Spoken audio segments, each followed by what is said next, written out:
Bonjour à mon auditoire. Nous sommes très heureux d'être de retour pour vous saluer de nouveau dans ce nom entièrement suffisant du Seigneur Jésus. J'espère que vous avez passé une semaine glorieuse, remplie de ses louanges et de ses bénédictions. En arrivant ce matin, j'ai rencontré un petit garçon là-bas et il m'a donné une petite plaque de l'ange gardien veillant sur deux petits-enfants. Et je ne savais pas que c'était le petit Dalton, le garçon des Dalton. Il y a quelques semaines, environ 2 semaines, un père chrétien, avait présenté une requête pour sa fille adolescente, qui n'était pas encore chrétienne, alors qu'il était dans la ligne de prière. Et le Saint-Esprit a dit, « Je te donne ton enfant. » Et la voilà ici ce matin, sauvée et baptisée au nom du Seigneur Jésus, assise sur l'estrade, exactement comme le Saint-Esprit l'avait dit. Et les autres enfants sont tous assis là autour. Je sais que la famille Dalton est heureuse. Je vois la petite dame qui a fait prier pour son bébé dimanche passé. On pensait qu'il allait mourir. Je vois qu'il est toujours avec nous ce matin. Nous sommes vraiment contents pour sa sœur. Ils pensaient qu'il avait une dystrophie musculaire, mais ce n'était pas le cas. Nous en sommes très reconnaissants. Je vois tous nos bons amis. Je me rappelle que cet homme ici qui est venu me voir pour un entretien particulier à Chautauqua une fois, je crois. J'ai pris le petit déjeuner avec vous et votre épouse et vos enfants. Oui, les enfants aussi, à Middletown. J'ai oublié ce nom. Je dis toujours Chautauqua. Beaucoup de mes bons amis, frère Charlie Cox et sœur Nelly, vous avez été pour moi comme un deuxième foyer. C'est comme si vous étiez mes enfants. Je vais là-bas. Je passe la plus grande partie de mes moments de détente là-bas. C'est le meilleur chasseur d'écureuils au Kentucky quand je suis en Indiana. Et Charlie, je te le dis, j'ai vraiment hâte, j'ai vraiment envie d'aller attraper quelques perches d'Amérique et quelques perches arc-en-ciel avant de repartir là-bas. J'ai vraiment l'impression que ça ne me ferait pas de tort.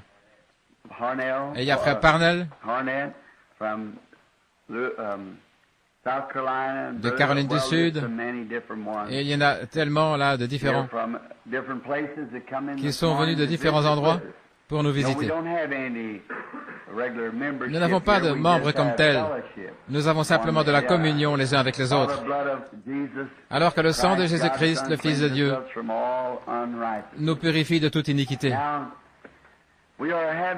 Maintenant, nous sommes en train d'avoir une étude merveilleuse, simplement glorieuse. Je sais que moi je l'apprécie et je sais que vous tous, vous l'appréciez aussi. Je commence parfois dans la journée à parler ou à lire à ce sujet. Je prends 2 versets, me voilà partir dans les Écritures et tout à coup, je me rends compte que j'ai déjà parcouru de la Genèse à l'Apocalypse. Vous savez, j'aimerais prendre du temps pour que nous prenions le livre des Hébreux. Quand ce sera la saison de la chasse à l'écureuil, disons, vers octobre, août, vous savez, et nous fassions une étude suivie jusqu'à ce soit le moment de partir outre-mer. L'Épître aux Hébreux ou sur le livre de l'Exode. De quelle façon l'Exode, alors qu'il fait sortir son peuple d'Égypte, un Exode, c'est un type merveilleux de nous-mêmes qui nous préparons pour cet Exode. C'est quelque chose de merveilleux. Tous les passages de l'Écriture sont reliés. Ils forment une grande histoire. Maintenant, ce matin, nous sommes encore... Nous voulions prendre les 3 premiers chapitres de l'Épître aux Éphésiens, la lettre de Paul aux Éphésiens, à Éphèse, alors qu'il essayait, qu'il plaçait positionnellement l'Église, et juste avant de l'aborder, pouvons-nous prendre un instant ou 2 pour la prière avant de commencer. Ô Seigneur notre Dieu, nous venons dans ta présence maintenant. Si indignes que nous soyons, nous savons pourtant qu'il y a un sacrifice de sang qui est là, attendant, qui nous purifie de toute impureté et qui nous présente devant le Père irréprochable, irrépréhensible. Et il n'y a rien que puissions faire pour mériter cela, parce que c'est Jésus qui l'a fait pour nous. Nous nous inclinons humblement devant sa présence et devant son nom. Et nous te demandons d'envoyer le Saint-Esprit au milieu de nous ce matin. Je ne suis pas un théologien et je ne sais pas mettre les Écritures à leur place, mais je suis tellement rempli d'enthousiasme et reconnaissant de sentir le Saint-Esprit se manifester à travers mon être. Puisse-t-il nous bénir tous ensemble alors que nous lisons ta parole écrite, qu'elle puisse devenir pour nous la vie éternelle. Accorde-le, Père, nous le demandons au nom de Jésus et à cause de Jésus. Amen.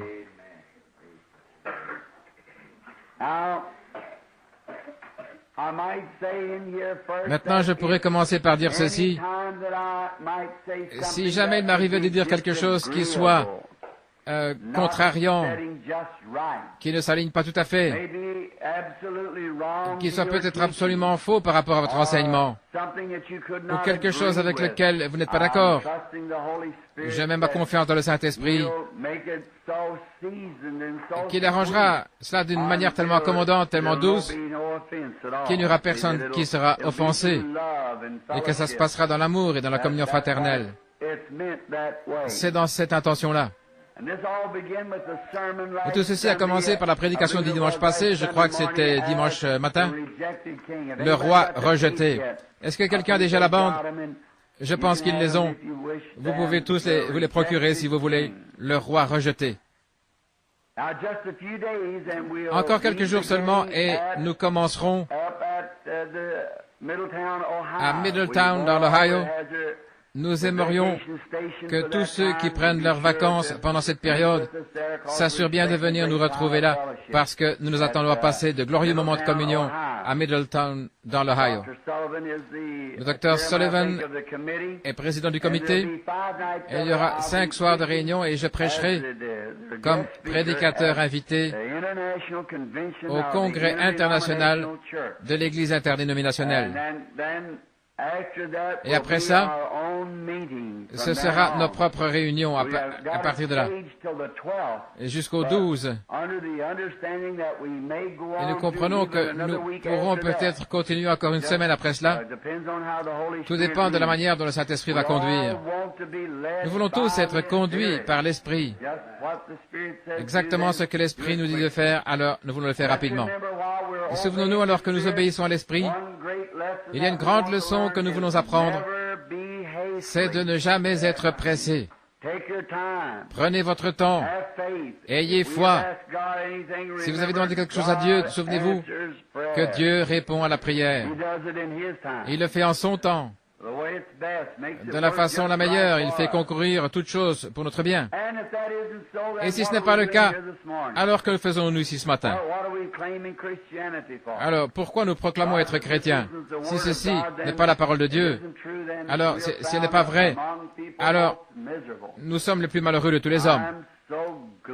Je suis si content d'être de tout cœur avec un grand nombre de personnes ici qui savent que ceci est la parole infaillible de Dieu. Et elle est la vérité, chaque parole, chaque phase. Et avec la grâce de Dieu, j'ai eu le privilège de voir le pays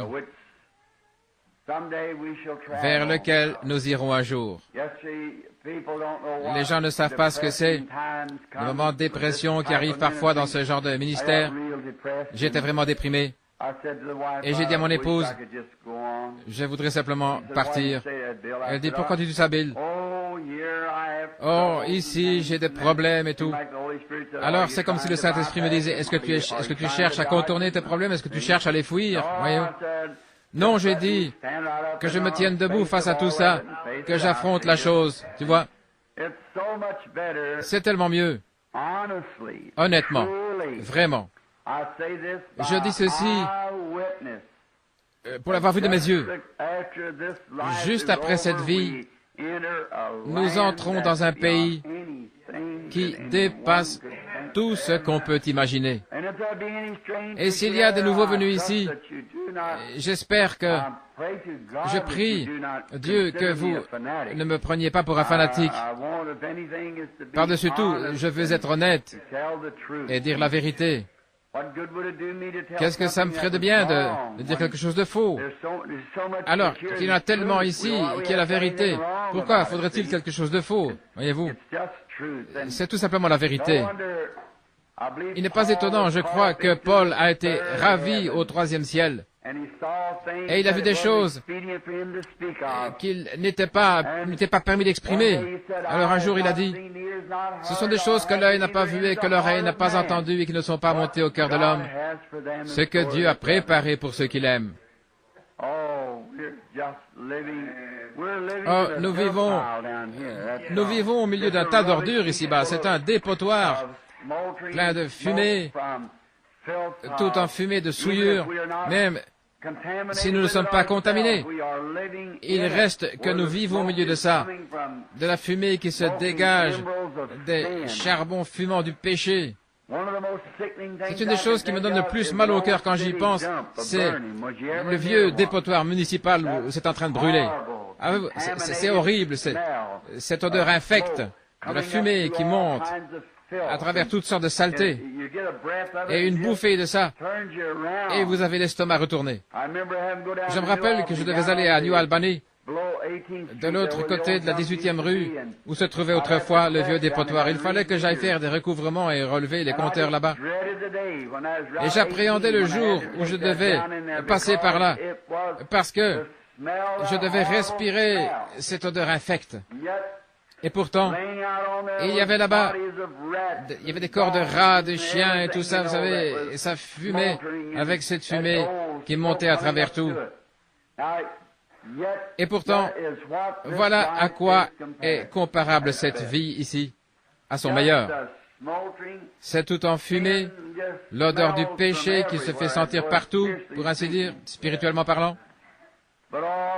Mais oh, là où le vent souffle librement, et que tout est beauté et paix et joie, la vie éternelle, juste de l'autre côté du fleuve. Seulement nous sommes dans une bataille, alors il ne faut pas se contenter de s'étendre et de dire dépêchons-nous d'arriver là-bas. Emmenons avec nous tous ceux que nous pouvons emmener. Et maintenant, le but de ces leçons, c'est d'ancrer ceux qui sont déjà entrés dans le pays. Le but de cette étude de l'Épître aux Éphésiens, c'est de placer positionnellement l'Église là où elle est absolument à sa place en Christ. C'est un type de l'Ancien Testament et du livre de Josué. Alors que Josué avait fait le partage, nous avons vu ça dimanche passé, alors que Josué avait fait le partage du pays à chaque homme, et il l'avait fait par inspiration. Moïse, il avait fait sortir le peuple d'Égypte avec l'ail, les poireaux, il les avait fait sortir, il leur avait donné un lieu, celui que Dieu avait promis 400 ans plus tard, ou 400 ans plus tôt, comme quoi il les conduirait dans un lieu, un beau pays, ruisselant de lait et de miel. Et Moïse a conduit les enfants d'Israël jusqu'au pays, mais il ne les a pas fait traverser.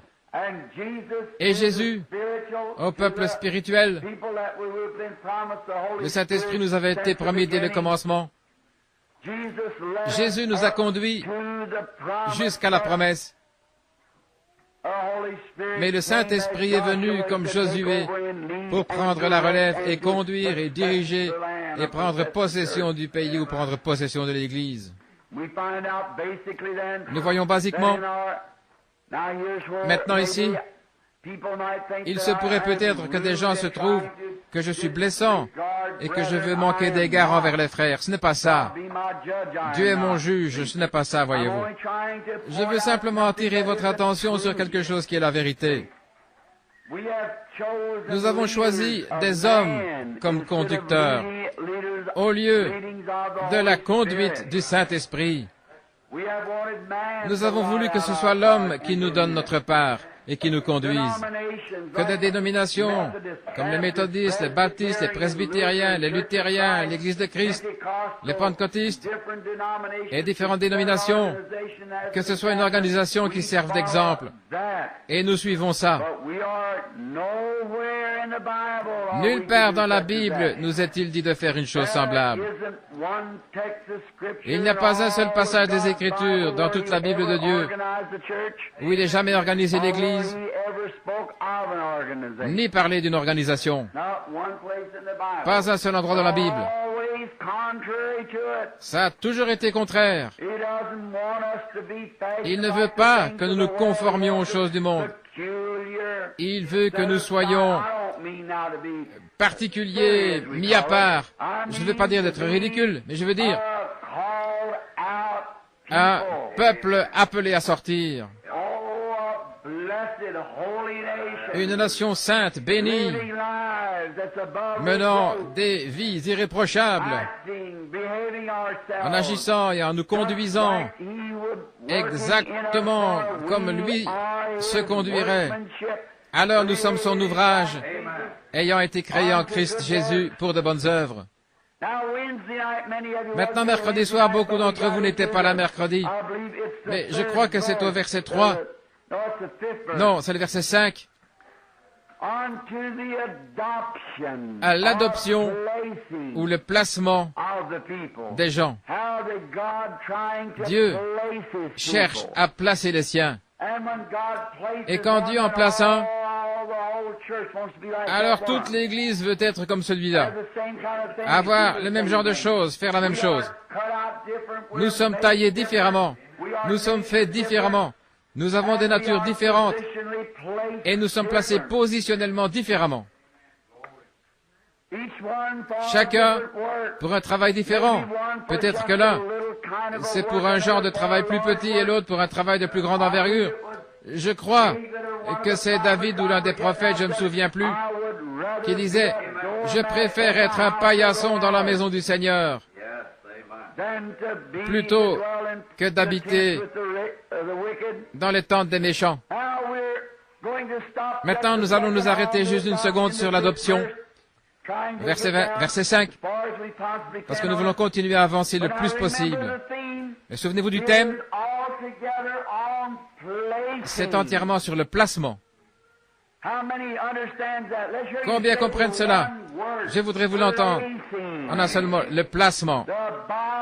Le corps de Jésus-Christ. Positionnellement. En Christ.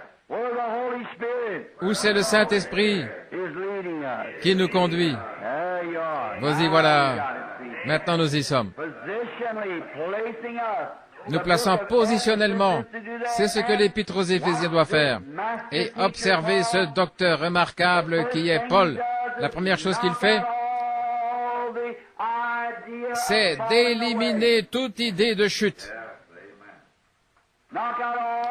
Éliminer définitivement toute idée du genre « Je suis chrétien aujourd'hui et demain je suis fichu et le lendemain Dieu m'a condamné et le jour suivant je suis de retour. » Ça ne tient pas debout. Cet épître n'est pas destiné à un enseignement d'évangélisation, à des prédicateurs d'évangélistes. Je n'aborde pas ces choses-là quand je suis sur le champ missionnaire. Je les apporte à l'Église. Paul l'a adressé aux saints, ceux qui sont appelés, préservés, et qui sont remplis et mis à part, et dans le Saint-Esprit, déjà dans le pays de Canaan. Il essaie de leur dire la première chose, débarrassez-vous de l'idée que vous allez être perdu, que vous allez faire ceci, et que vous avez peur de ceci. N'ayez peur de rien. Car il essaie de vous dire où vous en êtes, qui vous êtes, quelle est votre position. Maintenant, vous pouvez faire des fautes. Chaque fois que vous ferez quelque chose de mal, vous allez recevoir le salaire de ça. Oui, monsieur. Vous récolterez ce que vous aurez semé. Mais ça n'a rien à voir avec votre salut. Quand vous êtes né de l'Esprit de Dieu, vous avez la vie éternelle et vous ne pouvez pas plus mourir que Dieu peut mourir. Vous faites partie de Dieu, vous êtes un fils de Dieu. Je suis né un Branham. Vous aurez beau me donner un autre nom, ça n'empêchera pas le moi du monde que je sois toujours un Branham. Je suis né un Branham, je serai toujours un Branham. Il se peut qu'un jour je sois tellement défiguré et tout déformé par l'arthrite que j'ai un accident d'automobile qui me mette en pièces, si bien que je ressemble à un animal, mais je serai quand même un Branham. Pourquoi? Il y a du sang de Branham à l'intérieur. Voilà ce que vous êtes. Et tant que Dieu a fait de vous, maintenant souvenez-vous, je ne parle pas à ceux qui sont en dehors de Christ, je parle de ceux qui sont en Christ. Comment entre-t-on en Christ? Par un seul esprit, E majuscule S-P-R-I-T, ce qui veut dire, par un seul Saint-Esprit, nous sommes tous baptisés dans un seul corps. Comment y entrons-nous? Par le baptême d'eau? Je suis en désaccord avec vous, les baptistes et l'Église de Christ. Ce n'est pas par le baptême d'eau. Ah, nullement, en aucune manière. Dans Corinthiens 12, c'est par un seul esprit, le Saint-Esprit, qui nous fait entrer dans ce corps. Et nous sommes autant en sécurité que ce corps-là est en sécurité. Dieu l'a promis. Comment Dieu pourrait-il le juger de nouveau alors qu'il est allé au calvaire? Il est allé à Golgotha, il a été battu, meurtri, il ne pouvait pas guérir, il ne pouvait même pas prononcer un mot presque. Pourquoi? Il portait les péchés du monde sur lui. Non pas parce qu'il était un pécheur, mais il a été fait péché pour moi et pour vous. Tous les péchés du monde, à partir d'Adam jusqu'à sa venue, reposaient sur son épaule. Et ce n'est pas son fils que Dieu punissait, il punissait le péché. Voyez-vous comment c'est horrible? Il était en train de faire l'expiation. Il était en train de pouvoir, à une issue d'échappatoire pour tous ceux dont Dieu savait par préscience qu'ils allaient venir. Nous allons en parler dans quelques minutes. Maintenant, par un seul esprit, nous sommes baptisés pour former ce corps, un seul corps qui est Christ, et alors nous sommes en sécurité pour toujours. Voilà ce qui semble faire un effet bizarre, surtout aux croyants arméniens qui croient qu'ils doivent faire quelque chose pour mériter quelque chose de méritoire. Comment est-ce que ça peut être par deux choses à la fois? C'est soit par la grâce, soit par les œuvres. C'est l'un ou l'autre. Ça ne peut pas être par la même chose, par deux choses différentes, mais par une seule chose. Je n'arrive tout simplement à voir rien d'autre que la grâce de Dieu.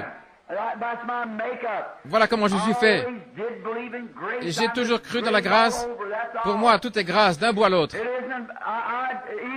Même dans ma vie, quand j'étais un garçon, je ne voyais rien d'autre que la grâce, la grâce. Il disait, gratte-moi le dos et je te gratterai le dos. Eh bien, c'est une expression terrible. Mais moi, que vous me grattiez le dos ou pas, ça m'est égal. Si vous en avez besoin, eh bien, je vous gratterai le dos de toute façon. C'est la grâce, voyez-vous. La grâce qui agit par l'amour. Si vous en avez besoin, peu importe que vous n'avez jamais rien fait pour moi, que je n'ai absolument rien à voir avec vous, si vous en avez besoin, eh bien je le ferai quand même. C'est la grâce. Parce que vous en avez besoin. J'avais besoin du salut. Il n'y avait rien qui puisse me sauver. Il n'y avait rien que je puisse changer à mon sort. Je ne pouvais pas me sauver du tout. Mais j'avais besoin du salut parce que je croyais qu'il y avait un Dieu. Et Dieu a envoyé son Fils dans une chair semblable à celle du péché pour qu'il souffre à ma place. Et j'ai été sauvé par grâce, par elle seule. C'est par elle seule que j'ai été sauvé. Il n'y a absolument rien que j'aurais pu faire pour me sauver. Et ceux qu'il a connus d'avance, avant la fondation du monde, nous en avons parlé mercredi. Nous nous sommes représentés Dieu, El Elah Elohim. Nous avons montré qu'il existait par lui-même, mais en lui, il y avait la paternité en lui. Il y avait différentes qualités, telles que d'être un sauveur, d'être un guérisseur. Tout était en Dieu et Dieu existait par lui-même. Mais étant donné qu'il était un sauveur, qu'il était un père, il n'y avait aucun ange avec lui, rien. Il n'y avait que lui. Il existait par lui-même. Rien d'autre n'existait que Dieu. Seulement, étant donné qu'il était Dieu, alors il fallait qu'il y ait quelque chose pour l'adorer, parce qu'il aimait l'adoration. Et c'est par son propre être qu'il a créé des créatures pour qu'elles l'adorent. Maintenant, temporairement, je vais le redire, nous n'allons pas tout revoir, mais vous l'aurez sur la bande. Mais parce qu'il était Dieu, il a fait les anges et les anges l'adoraient. Et les anges l'adorent encore. Mais les anges qui sont dans la présence de Dieu ont 6 paires d'ailes, 6 ailes. Ils en ont 2 dont ils se couvrent la face, 2 sur les pieds et 2 dont ils se servent pour voler. Et jour et nuit, ils crient « Saint, Saint, Saint, Dieu Tout-Puissant ». C'est ce que disent les Écritures. Ils l'adoraient. Quelque chose avait été créé pour l'adorer. Ensuite, à l'intérieur de lui, il y avait l'attribut d'être un sauveur.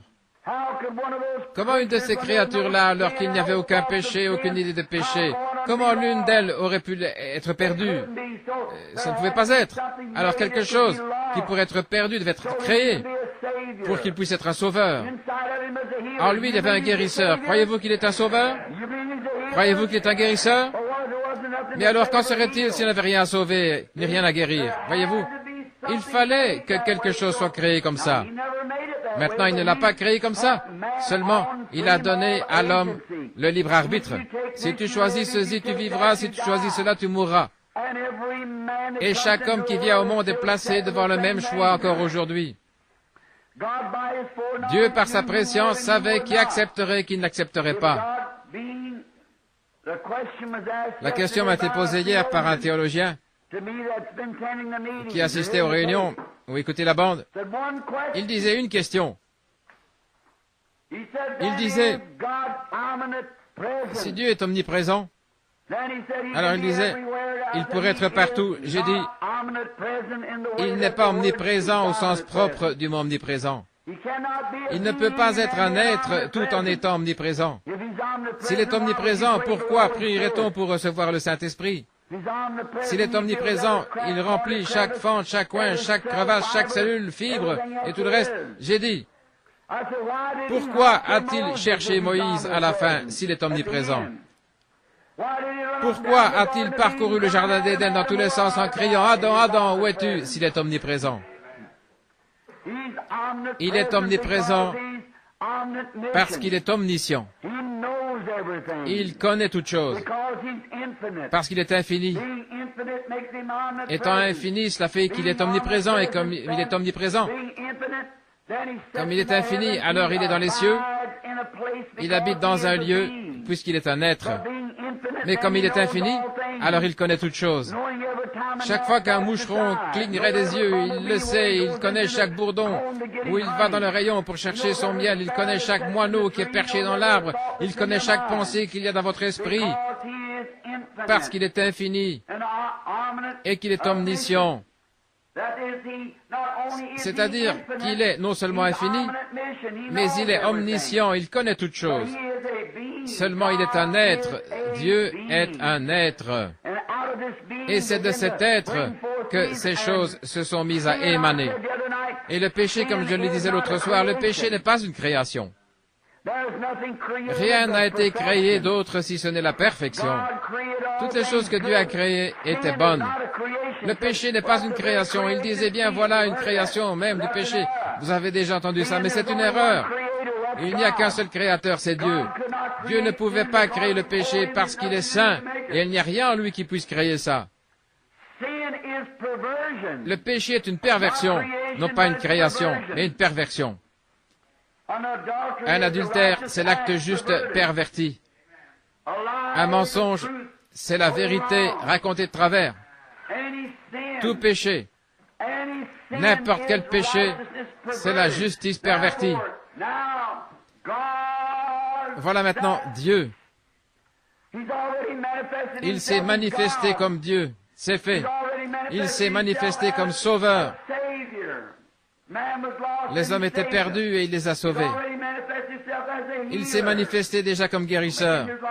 Ce que les gens peuvent dire, ça ne change rien, il l'est quand même, de toute manière. Il est un guérisseur, il est un sauveur, il est Dieu, il est éternel. Et il a un but, et son but, c'était au commencement de faire des créatures qui l'aimeraient et qui l'adoreraient. Alors il a fait des créatures, et ces créatures sont tombées. Et là, Dieu, comme il est infini, il a parcouru tout le cours du temps et il a vu tous les hommes qui seraient sauvés. Tous les hommes. Il le savait par préscience. Par conséquent, s'il savait par préscience qui serait sauvé et qui ne serait pas sauvé, il pouvait prédestiner. Alors, le mot n'est pas si terrible après tout, n'est-ce pas? Il pouvait prédestiner, puisqu'il savait qui serait sauvé et qui ne le serait pas. Par conséquent, pour s'approprier ceux qui allaient être sauvés, il devait faire une offrande propitiatoire pour leurs péchés. C'est seulement quelques versets plus loin. On va y arriver. Il nous a prédestinés à la vie éternelle, car il savait qu'il y en aurait qui renonceraient à tout. Peu importe combien les enfants du monde considéreraient la chose avec indifférence, pour eux ça ne changerait rien, parce qu'ils étaient des enfants de Dieu. Et il les a appelés, et il a envoyé Jésus, afin que son sang soit une expiation, le sang d'expiation, qui agisse comme une offrande propitiatoire, comme acceptation ou comme purification. Un processus de purification qui continuellement, pas simplement une fois à une réunion de réveil, mais il est toujours vivant pour intercéder et qui fait que le chrétien reste pur jour et nuit. Il y a le sang de Jésus-Christ qui fait que nous sommes acceptés par la croix là-bas, dans la présence de Dieu, qui nous purifie constamment, jour et nuit, de tout péché. Et nous sommes gardés en sécurité. Gardés comment? Par le Saint-Esprit. Gardés dans le corps du Seigneur Jésus en sécurité.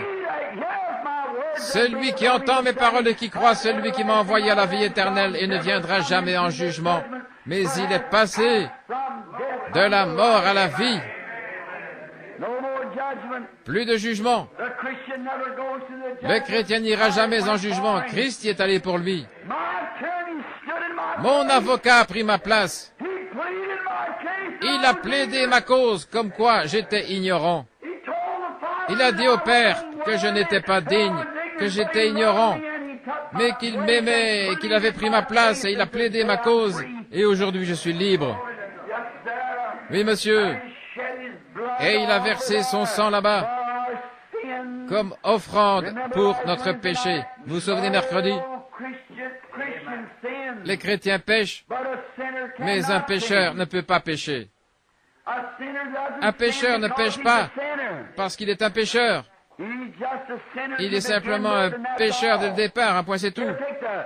Tenez par exemple le dos de ce livre. Il est noir. Dans quelle proportion est-il noir? Il est tout noir. Il n'y a aucune partie blanche dessus, il est tout noir. Vous dites, cette partie-ci, non, pas du tout, il est tout noir. Il est tout noir. C'est comme ça qu'il est un pécheur. Il est simplement condamné dès le départ. Et vous dites, mais disons qu'il commette adultère, disons qu'il viole une femme, disons qu'il joue à des jeux d'argent et s'il abat quelqu'un, ça c'est pas notre affaire. Ce n'est pas notre affaire. Il y a des lois chez nous pour s'occuper de ça. Nous ne sommes pas des réformateurs. Nous sommes des prédicateurs de l'Évangile. Nous ne le condamnons pas à cause de ce qu'il a fait. Nous ne le condamnons pas parce qu'il a commis adultère. Nous le condamnons parce qu'il est un pécheur. S'il était un chrétien, il ne ferait pas ça. C'est exact. S'il avait été changé, il ne ferait pas ça. Mais c'est parce qu'il est un pécheur. Voilà, c'est ce qui lui fait faire ces choses-là. Voilà vous, les légalistes, vous perdez là votre point d'appui. Oui, monsieur, frère, permettez-moi de vous le dire. Ce n'est pas par les œuvres, mais c'est par la grâce que nous sommes sauvés et par le moyen de la foi. Or là, je ne condamne pas les frères légalistes, ce sont mes frères et ils seront là tout autant que les autres. Parce que Dieu a prédestiné son Église à être là. Mais ce qu'il y a, vous tenez les gens dans un état de déchirement continuel, si bien qu'ils ne savent pas.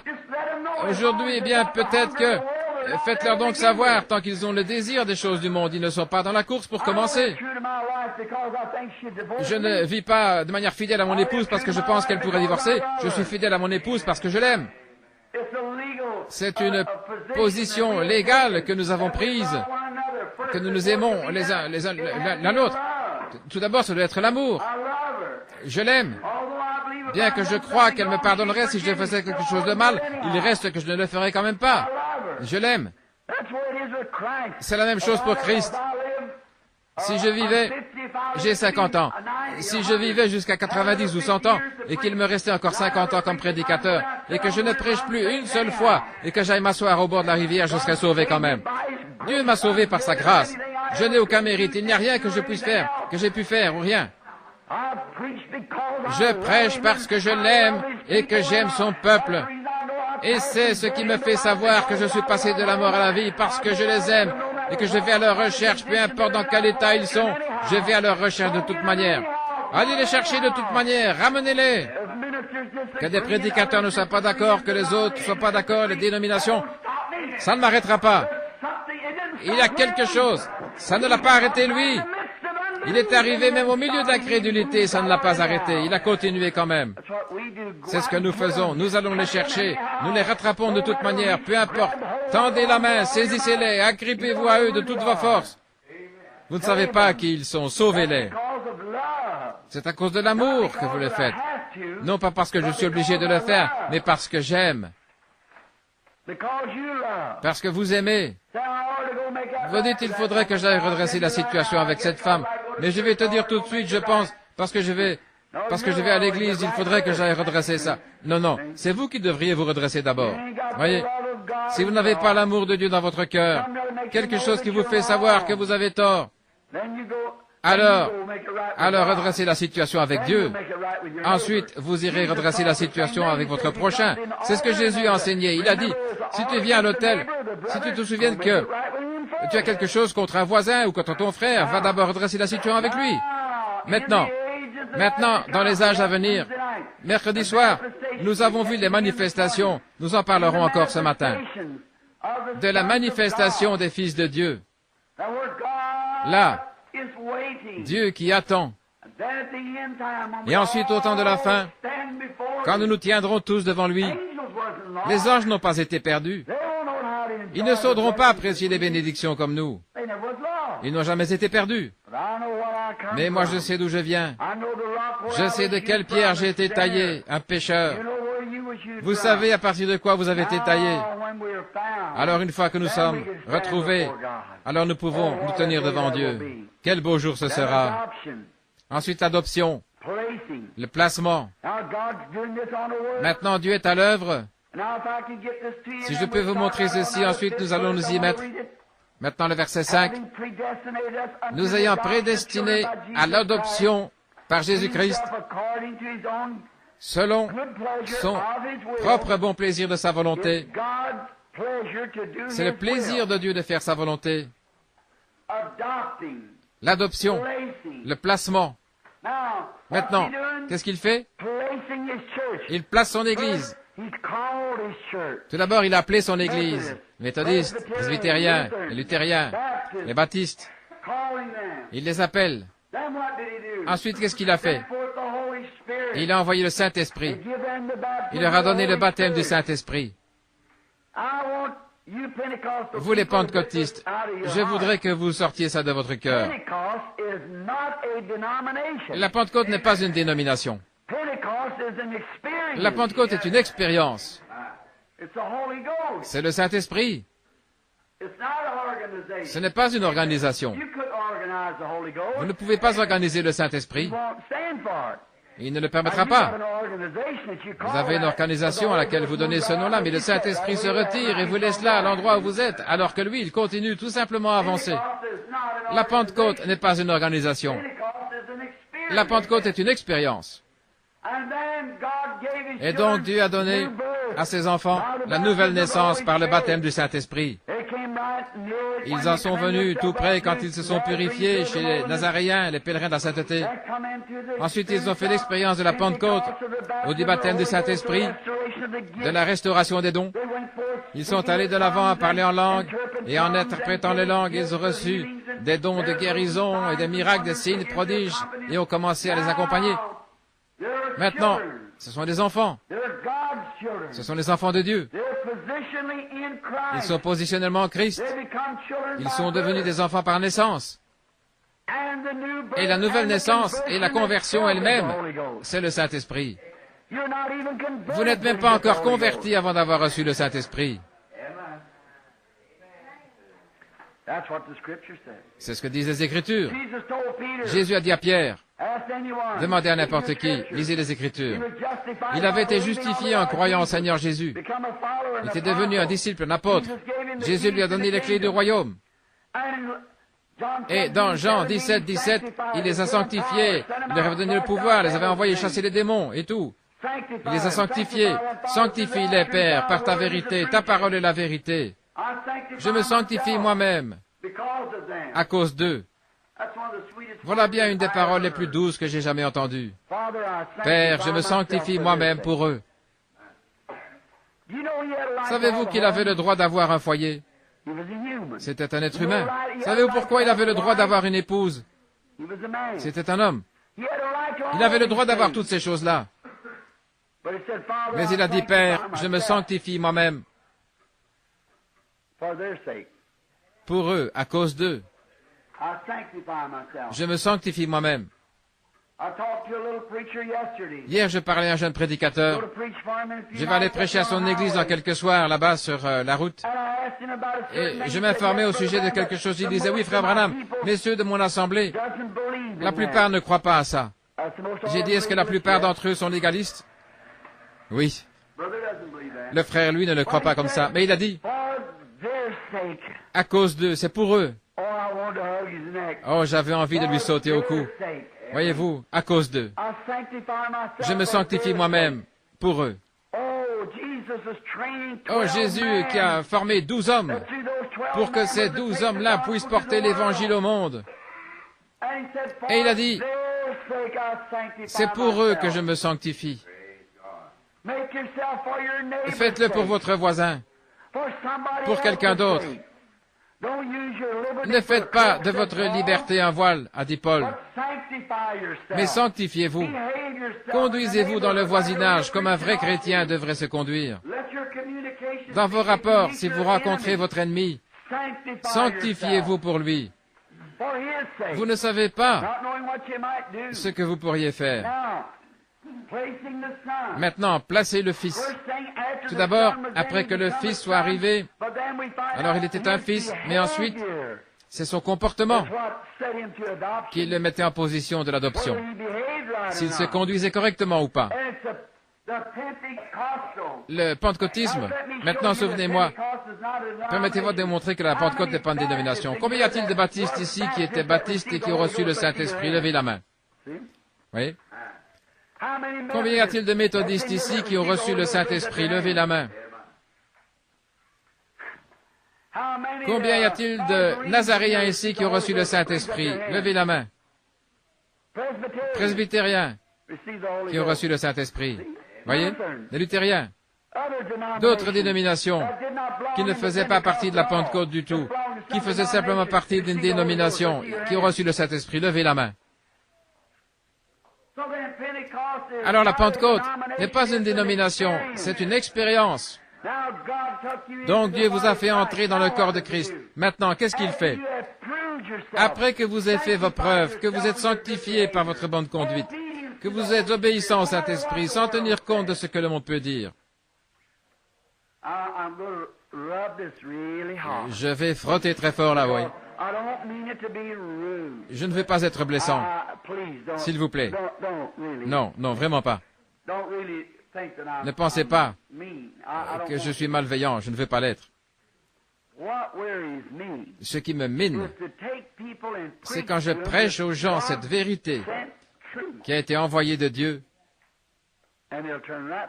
et qui font demi-tour et ils continuent à faire exactement la même chose tout en prétendant qu'ils ont le Saint-Esprit. C'est bien simple, ça vous ravage. Quel est le problème? Ils retournent tout de suite à la même chose.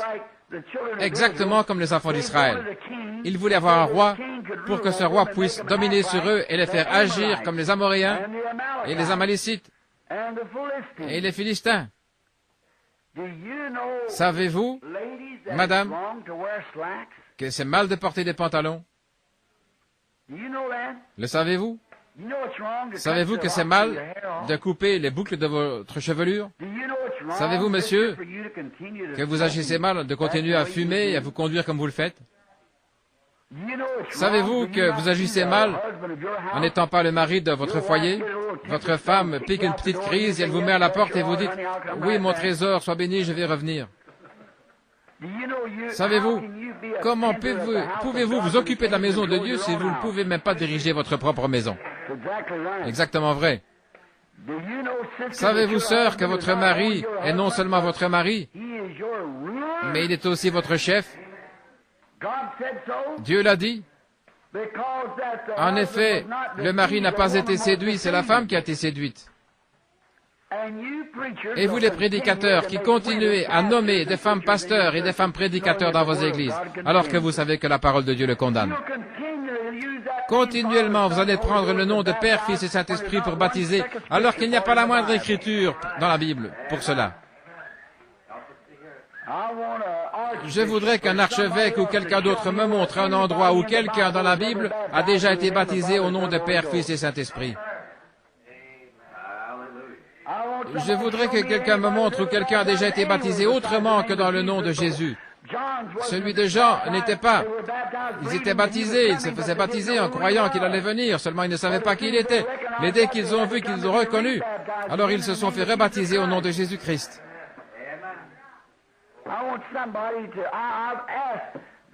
J'ai demandé aux assemblées de Dieu, aux autres prédicateurs, aux baptistes, aux presbytériens et tout. Ils refusent, ils ne veulent pas en parler. Je voudrais voir l'Écriture. Et alors, c'est moi le fanatique. C'est moi qui suis fou, c'est moi qui ai perdu la raison, je suis dingue. Rien que parce que j'essaie de vous dire la vérité. Mais ça, je vous parle honnêtement, les frères. Si un homme se donne à Dieu, il faut vous donner complètement à Dieu, de fond en comble. Vous êtes mis à part, vous êtes une créature différente. Il y a beaucoup d'appelés, mais peu d'élus. Oui, il y a beaucoup de gens qui sont appelés. On en appelle dans son cœur, oui, je crois que Dieu m'aime, je le crois. Mes frères, vous serez tout aussi perdus que les autres. En effet, ils vont se présenter ce jour-là et ils vont dire, Seigneur, j'ai chassé les démons en ton nom, j'ai fait tout le reste en ton nom, j'ai fait des services de guérison, j'ai prêché l'évangile, j'ai chassé les démons. Et Jésus dira, sortez d'ici, je ne vous connais pas, hypocrite. Voyez-vous, c'est celui qui fait la volonté de mon Père. Pourquoi est-ce que les gens ne le voient pas? Je ne sais pas. Je sais que c'est froissant. Je ne fais pas exprès de vous blesser. Je ne veux pas être ainsi. Mes frères, il me semble que nous sommes au temps de la fin. Et Dieu est en train d'adopter, de placer positionnellement dans l'Église, dans le corps de Christ, les siens. Il ne va pas en placer beaucoup là, ça je peux vous le dire dès le départ. Dites, oh bien, il y en aura un si grand nombre. Mais ça fait déjà 6000 ans qu'il les a fait sortir. Souvenez-vous, la résurrection a lieu et nous sommes enlevés avec eux. Et il n'y en aura que quelques-uns. Voyez-vous, travaillez à votre propre salut. Dépêchez-vous, examinez-vous pour voir ce qui ne va pas. Pour voir les problèmes. Je sais que c'est dur à entendre, mes frères, c'est la vérité. C'est la vérité de Dieu, l'adoption. Nous devrions être tellement remplis d'ardeur pour Dieu. Nous devrions être à l'œuvre jour et nuit. Rien ne devrait nous arrêter. Et nous devrions être tellement gentils et tellement aimables est tellement bon et tellement semblable à Christ dans nos vies. C'est une vie de tous les jours. Jésus a dit, considérez comment croissent les lys des champs. Ils travaillent, ils filent. Cependant, je vous le dis que Salomon, dans toute sa gloire, n'était pas revêtu comme l'un d'eux. Salomon avait de somptueux habits, de soie brodée et tout. Ce n'était pas de ça qu'il parlait. Pour qu'un lys puisse croître, il doit travailler la nuit et le jour.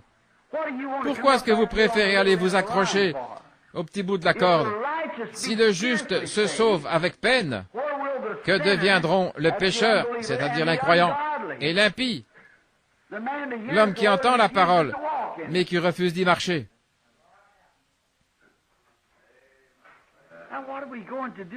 Qu'allons-nous faire? Ceci est notre Église. Il y a peut-être 4 ou 5 nouveaux venus parmi nous. Mais ceci, c'est l'Église. Je suis en train de vous donner un enseignement. C'est enregistré. Et je veux que les gens qui écouteront les bandes se rappellent que ceci, c'est pour mon Église. Quand je suis dehors parmi les gens là-bas, j'essaie d'être assez gentleman pour leur parler, de suivre un petit peu, les dorloter un peu dans leurs idées, de les écrémer. Mais quand il s'agit de vraiment déclarer la vérité, déclarons-la. L'adoption, le placement positionnel, où sont-ils? Montrez-moi où ils en sont.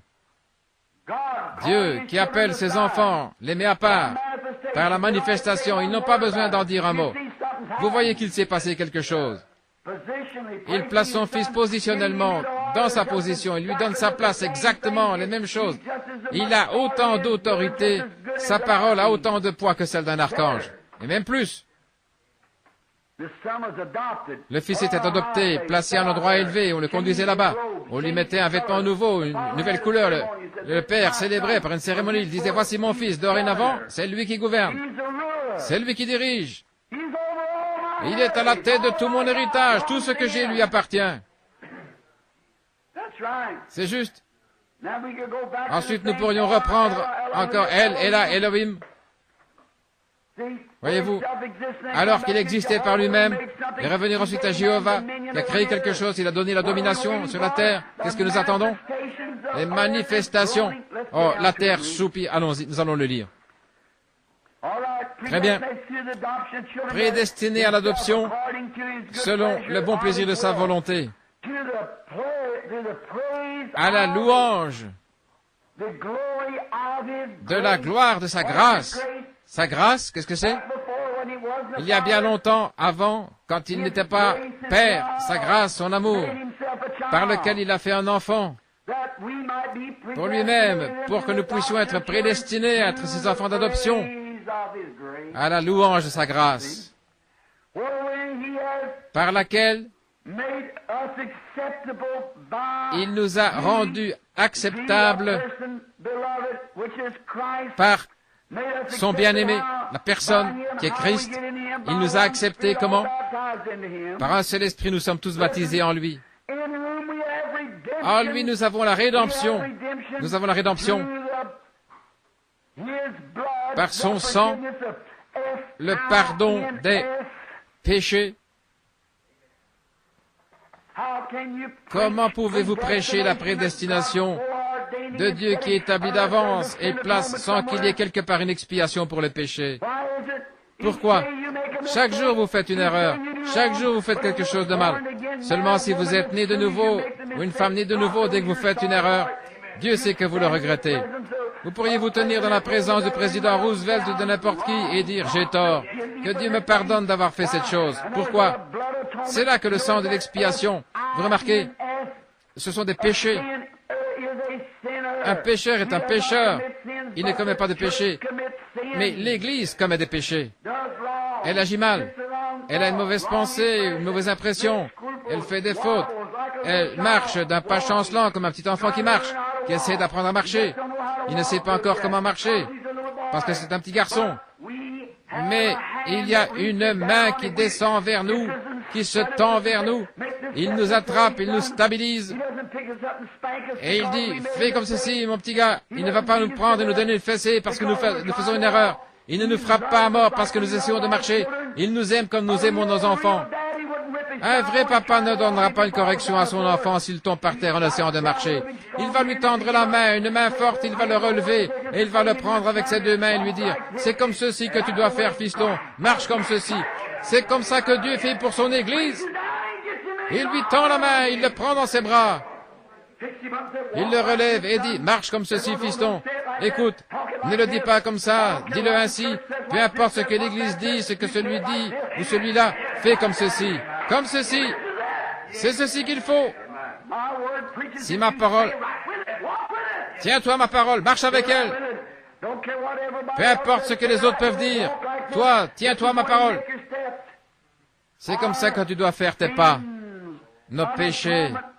Un amour qui a expié nos péchés. Sinon, nous n'aurions jamais de chance. Comment nous pourrions vraiment nous ancrer là, à ces paroles-là, selon la richesse de sa grâce, que Dieu abondamment, que Dieu a de manière abondante répandu.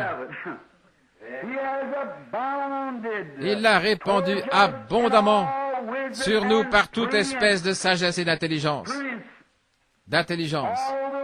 Toute la sagesse qu'il a répandue abondamment sur nous, par toute espèce de sagesse, pas celle du monde. La sagesse du monde est une folie pour lui, et la sagesse de Dieu est une folie pour le monde. C'est comme le jour et la nuit, l'un ne peut pas s'entendre avec l'autre. Mais quand le soleil commence à se lever et que le jour paraît, alors la nuit se disperse dans tous les coins. De même, quand la lumière de l'Évangile commence à pénétrer, les choses du monde se mettent à disparaître. Alors, qu'est-ce qui se passe?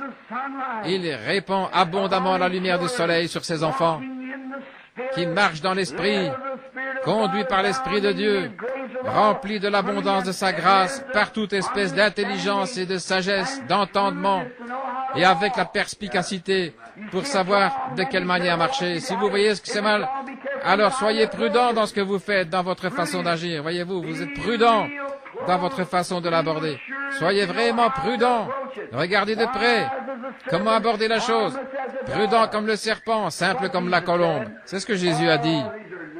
Oh, ce sont des pépites, mes amis. On pourrait tout simplement rester là des jours et des jours. Ce sont des choses merveilleuses, n'est-ce pas? La prudence, la sagesse qu'il a répandue abondamment sur nous, qu'il a déversée. Il ne nous a pas donné une petite cuillère, mais il a pris une grande pelle et il en a envoyé comme ça continuellement. Il a répandu abondamment sur nous la sagesse et aussi la prudence de sa grâce. Oh, grâce étonnante, combien le son en est merveilleux. Que Dieu a répandu abondamment sur nous par toute espèce de sagesse et d'intelligence, nous ayant fait connaître le mystère de sa volonté. À qui parle-t-il? Aux dénominations? Je vous en prie, mes frères, ne pensez pas que je déprécie votre dénomination. Ce n'est pas ça. Ce que j'essaie de vous dire, c'est que la chose était fausse dès le départ. Jésus a dit allez prêcher l'Évangile, et nous sommes allés former des dénominations. C'est pour cette raison-là que nous ne l'avons pas, que nous marchons selon la sagesse de l'homme. Si Calvin pouvait ressusciter. Tiens, il n'y a pas longtemps que je me suis trouvé près de la tombe d'un grand homme, un grand réformateur. Et je songeais, quel grand homme c'était. Il l'était. C'était John Wesley. Et je me suis dit, si John Wesley pouvait sortir de cette tombe aujourd'hui et qu'il voit l'état de son Église, il aurait honte de son nom. John Wesley était un homme rempli de piété, un tison arraché du feu, comme il le disait, comme il l'appelait. John Wesley était un homme saint, qui croyait en Dieu et qui le suivait pas à pas. Mais après la mort de John, ils ont dit, nous allons former une église en l'honneur de John. Nous allons former une église méthodiste, à cause de sa méthode, de la sanctification, comme seconde œuvre de la grâce. Alors ils ont formé une église, et aujourd'hui, ces hommes d'église-là renient tout ce que John Wesley représentait. John Wesley prêchait la guérison divine. John Wesley croyait au baptême du Saint-Esprit. John Wesley croyait à la restitution complète des dons. John Wesley, Martin Luther et beaucoup de ces grands hommes parlaient en langue et interprétaient. Et aujourd'hui, si vous parlez en langue dans une église méthodiste ou dans une église luthérienne, on vous met à la porte. Qu'est-ce qui se passe? En plein au temps où nous devrions placer des fils. Qu'est-ce qui se passe? Ils ont adopté autre chose parce qu'ils ne connaissent pas le mystère de Dieu. Et ils ne le connaîtront jamais par le moyen d'un séminaire. Laissez-moi vous lire quelque chose. Vous êtes d'accord? Très bien. J'ai écrit quelque chose ici. Voyons comment Paul, il s'agit ici de celui qui a enseigné ce message. Prenons Acte 9, 5 un instant. Cependant, Saul respirant encore la menace, ce petit juif méchant et colérique au nez crochu, les meurtres contre les disciples du Seigneur, se rendit chez le souverain sacrificateur. Et il lui demanda des lettres pour la synagogue de Damas, afin que, s'il trouvait, je vais aller à leur recherche. Si seulement je peux les trouver, oh là là, qu'est-ce que je vais leur faire? Si seulement je peux les trouver. Mais il était prédestiné. Qu'est-ce qui vous dit que le vendeur d'alcool là-bas n'est pas prédestiné à la vie? Qu'est-ce qui vous dit que la prostituée là-bas, à qui vous ne voulez même pas parler, qu'est-ce qui vous dit qu'une petite poignée de main et une invitation à venir à l'église ne ferait pas d'elle une sainte de Dieu là-bas dans la gloire? Qu'est-ce qui vous dit qu'elle n'en est pas une? C'est ce que nous ne savons pas. Mais c'est notre devoir. Comme le pêcheur qui a jeté son filet dans la mer et qui en a retiré. Il a ramené des grenouilles, des poissons, des lézards, des araignées et tout le reste. Il y avait aussi des poissons. Il ne savait pas. Et tout ce qu'il a fait, c'est jeter le filet. C'est ce que nous faisons. Observez Paul. Demandant des lettres pour les synagogues de Damas, afin que s'il trouvait des partisans de la nouvelle doctrine d'hommes ou femmes, qu'il puisse les lier et les amener à Jérusalem. Frère, il était vraiment impitoyable. Comme il était en chemin, il s'approcha de Damas, et tout à coup, un prêtre est arrivé sur la route, le docteur F.F. Jones, et il lui a dit, il te faut une expérience de séminaire. Maintenant, mon garçon, après ça, je pense que Dieu pourrait t'utiliser. Ça serait terrible de voir un verset comme ça, n'est-ce pas? Mais ça tient autant debout, je ne dis pas ça pour plaisanter, ça tient autant debout que ce que nous en faisons aujourd'hui. Tu sais, ta mère était une brave femme, je crois que tu ferais un bon prédicateur. Regardez ce qui est arrivé. Et comme il était en chemin et qu'il s'approchait de Damas, tout à coup, une lumière.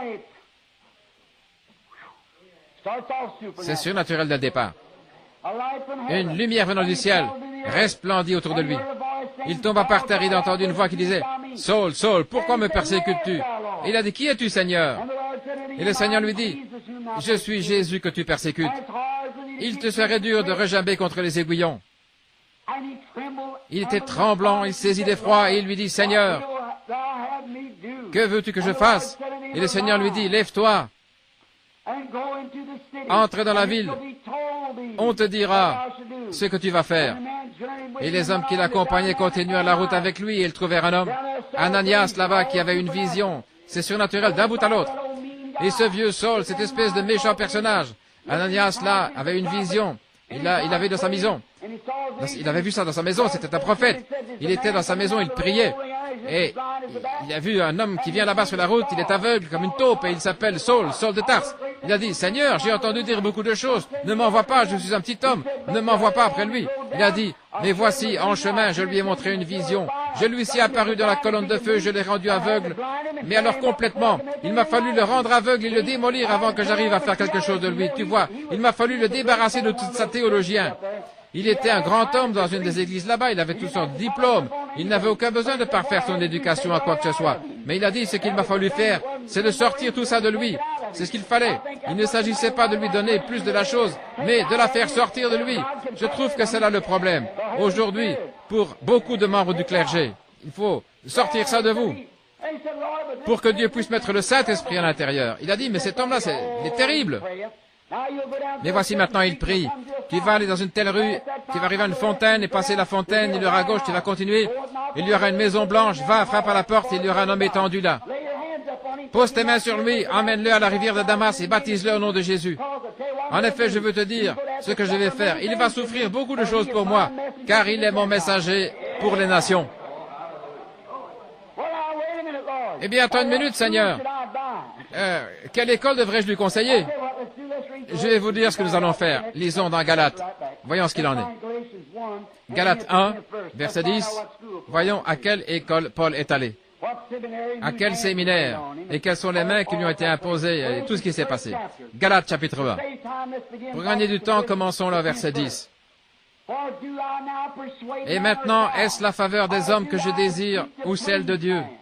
Est-ce que je cherche à plaire aux hommes? Si je cherchais encore à plaire aux hommes, je ne serais pas serviteur de Christ. Oh là là là là. Permettez-moi de dire quelque chose ici.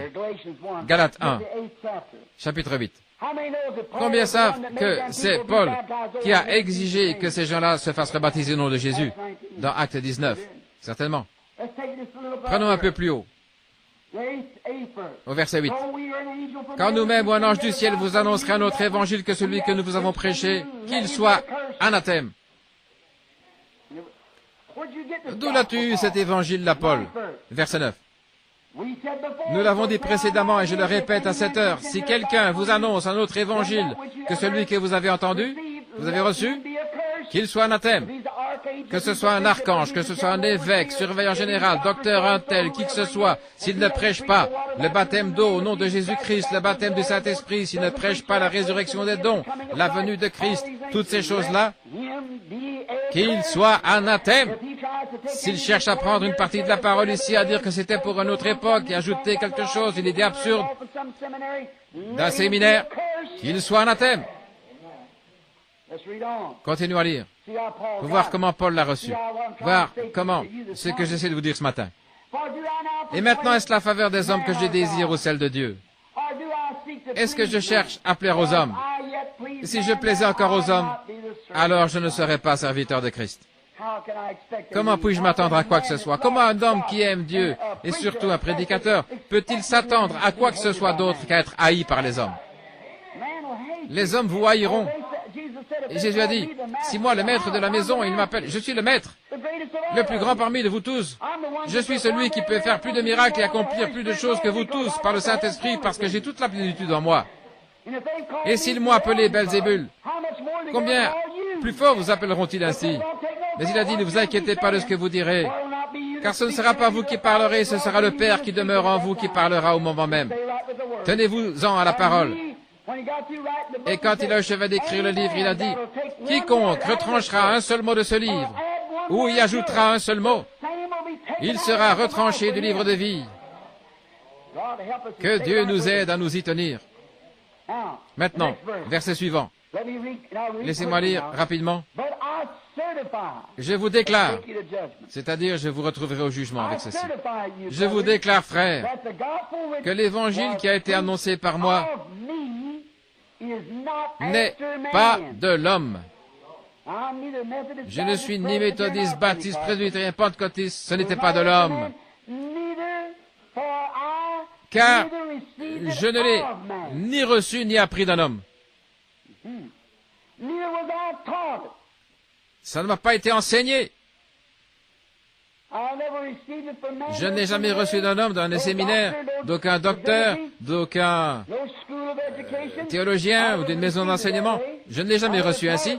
Je ne l'ai jamais enseigné ainsi. Je ne l'ai jamais trouvé comme ça. Comment est-ce venu Paul? Ni appris d'un homme, mais par une révélation de Jésus-Christ. Quand Christ s'est révélé à moi, m'a révélé qu'il était le Fils de Dieu. Quand cette colonne de feu est descendue sur moi ce jour-là, et j'ai dit, « Qui es-tu, Seigneur ?» Il a dit, « Je suis Jésus. » Maintenant, je vais vous montrer ce qui lui est arrivé. À l'heure actuelle, si un homme recevait une expérience, il voudrait lui faire apprendre le grec pendant 10 ans, lui faire apprendre autre chose pendant 10 autres années, et il serait fini à ce moment-là. Regardez.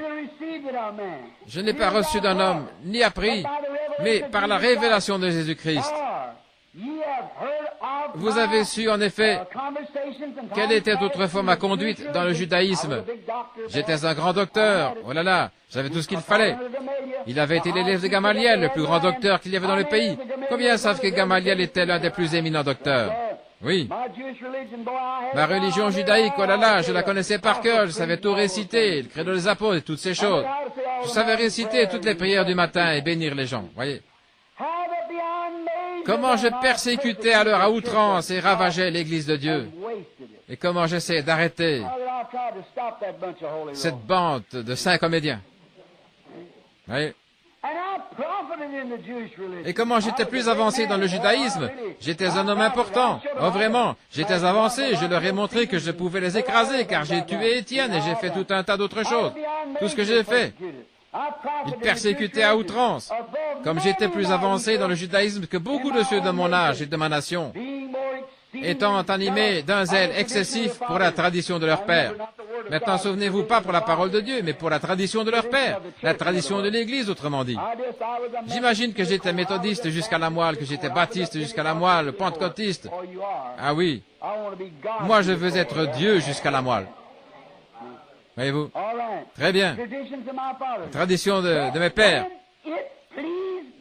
Mais lorsqu'il a plu à Dieu, oh là là, Paul, tu y viens, oh là, qui m'a mis à part dès le sein de ma mère, qui m'avait fait naître dans ce monde et qui m'a appelé par sa grâce, de révéler en moi son Fils. Comment ça? Le Saint-Esprit en moi. Il a plu à Dieu de me prendre, lui qui m'avait mis à part dès le sein de ma mère, de me donner le Fils, c'est-à-dire le Saint-Esprit, sous la forme de l'Esprit en moi, pour qu'il se révèle en moi. Oh là là. Oh, je crois que j'ai envie de crier là. Laissez-moi vous dire, frère, lorsqu'il a plu à Dieu, alléluia, lorsqu'il plut à Dieu, vous avez un père ivrogne, une mère, que Dieu te bénisse maman, je ne dis pas du mal de toi là, mais une mère qui ne connaissait pas plus Dieu qu'un lapin ne saurait ce que c'est des raquettes à neige, et un père qui se retrouvait étendu ivre dans la rue, et je n'avais même pas de chaussures pour aller à l'école, de longs cheveux me recouvraient la nuque, et tout le monde ici en Indiana me détestait parce que je venais du Kentucky, et comme c'était dégoûtant à voir, mais il a plu à Dieu. Amen. Il a plu à Dieu qui m'avait mis à part dès le sein de ma mère, de révéler son Fils en moi, en faisant de moi un ministre de la parole, qui s'en tiendrait directement à elle, par lequel il montrerait des visions, des signes, des prodiges et des miracles. Ah là là.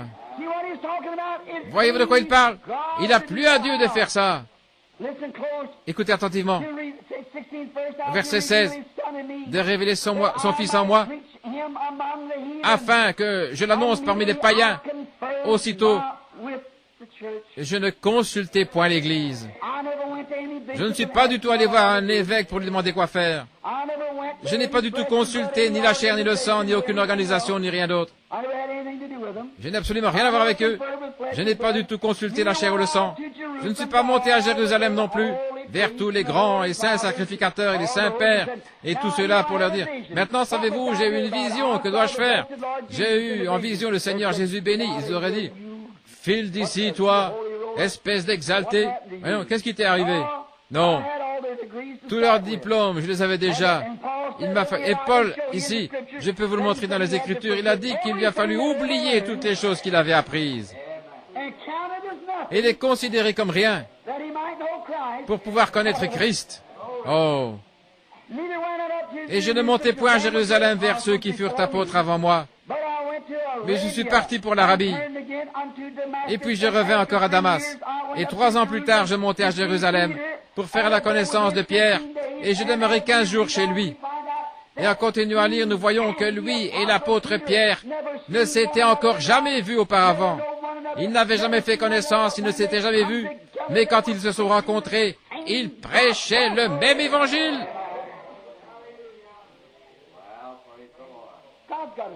Dieu a une école. Oui. Ici, il y avait Pierre qui était là le jour de la Pentecôte, disant, repentez-vous chacun de vous, et soyez baptisés au nom de Jésus-Christ pour la rémission de vos péchés, et vous recevrez le don du Saint-Esprit. Philippe a dit, oh, comme c'est glorieux, moi aussi je dois faire quelque chose.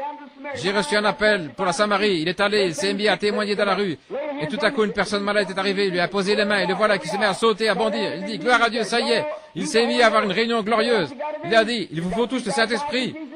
vous devez être baptisés au nom de Jésus. Alors il les a tous emmenés là-bas, il les a tous baptisés au nom de Jésus. Et il a dit, viens Pierre, impose-leur les mains ici, et ils ont reçu le Saint-Esprit. Pierre, là, dans la maison de Corneille, la même chose. Paul ne l'avait même jamais vu, et il n'avait jamais entendu parler de lui. Mais il a traversé les contrées supérieures d'Éphèse, et il a rencontré quelques disciples. Il a rencontré un prédicateur baptiste, c'est bien ce qu'il était, Apollos, un homme de loi, converti, intelligent, brillant, qui se servait de l'Ancien Testament pour prouver que Jésus était le Fils de Dieu, oui. Un homme intelligent, il jubilait, ils étaient dans la joie, la Bible le dit. Lisez les chapitres 18 et 19 des Actes et vous verrez que c'est comme ça. Ils étaient dans la joie, ils dansaient dans l'Esprit, ils couraient partout, vous savez. Paul a dit, mais avez-vous reçu le Saint-Esprit depuis que vous avez cru? Et vous les frères baptistes, qui essayez de faire avaler ça aux gens, de leur dire que le texte grec dit « Avez-vous reçu le Saint-Esprit quand vous avez cru ?» Je vous mets au défi de m'apporter le texte grec. J'ai le texte grec original dans ma possession. J'ai aussi l'araméen et l'hébreu. Dans chacun d'eux, il est dit « Avez-vous reçu le Saint-Esprit depuis que vous avez cru ?» C'est par la foi que vous êtes sauvés. Votre foi en Dieu. Le sang vous garde pur du péché parce qu'il agit comme sacrifice. Le sang ne vous sauve pas, le sang vous garde pur. Vous êtes sauvés, comment dites-vous?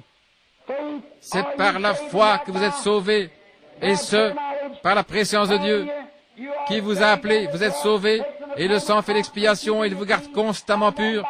Et puis, d'un seul esprit, vous êtes baptisés pour entrer dans le Saint-Esprit, dans la communion avec les croyants, dans la communion avec le Saint-Esprit, afin d'être conduits par l'Esprit, accomplissant des signes et des prodiges. Attendant, continuez à avancer, attendez quelque chose. On va voir ça dans un instant. Je l'espère en tout cas. C'est à cette heure-ci que je t'avais demandé de me faire signe, n'est-ce pas?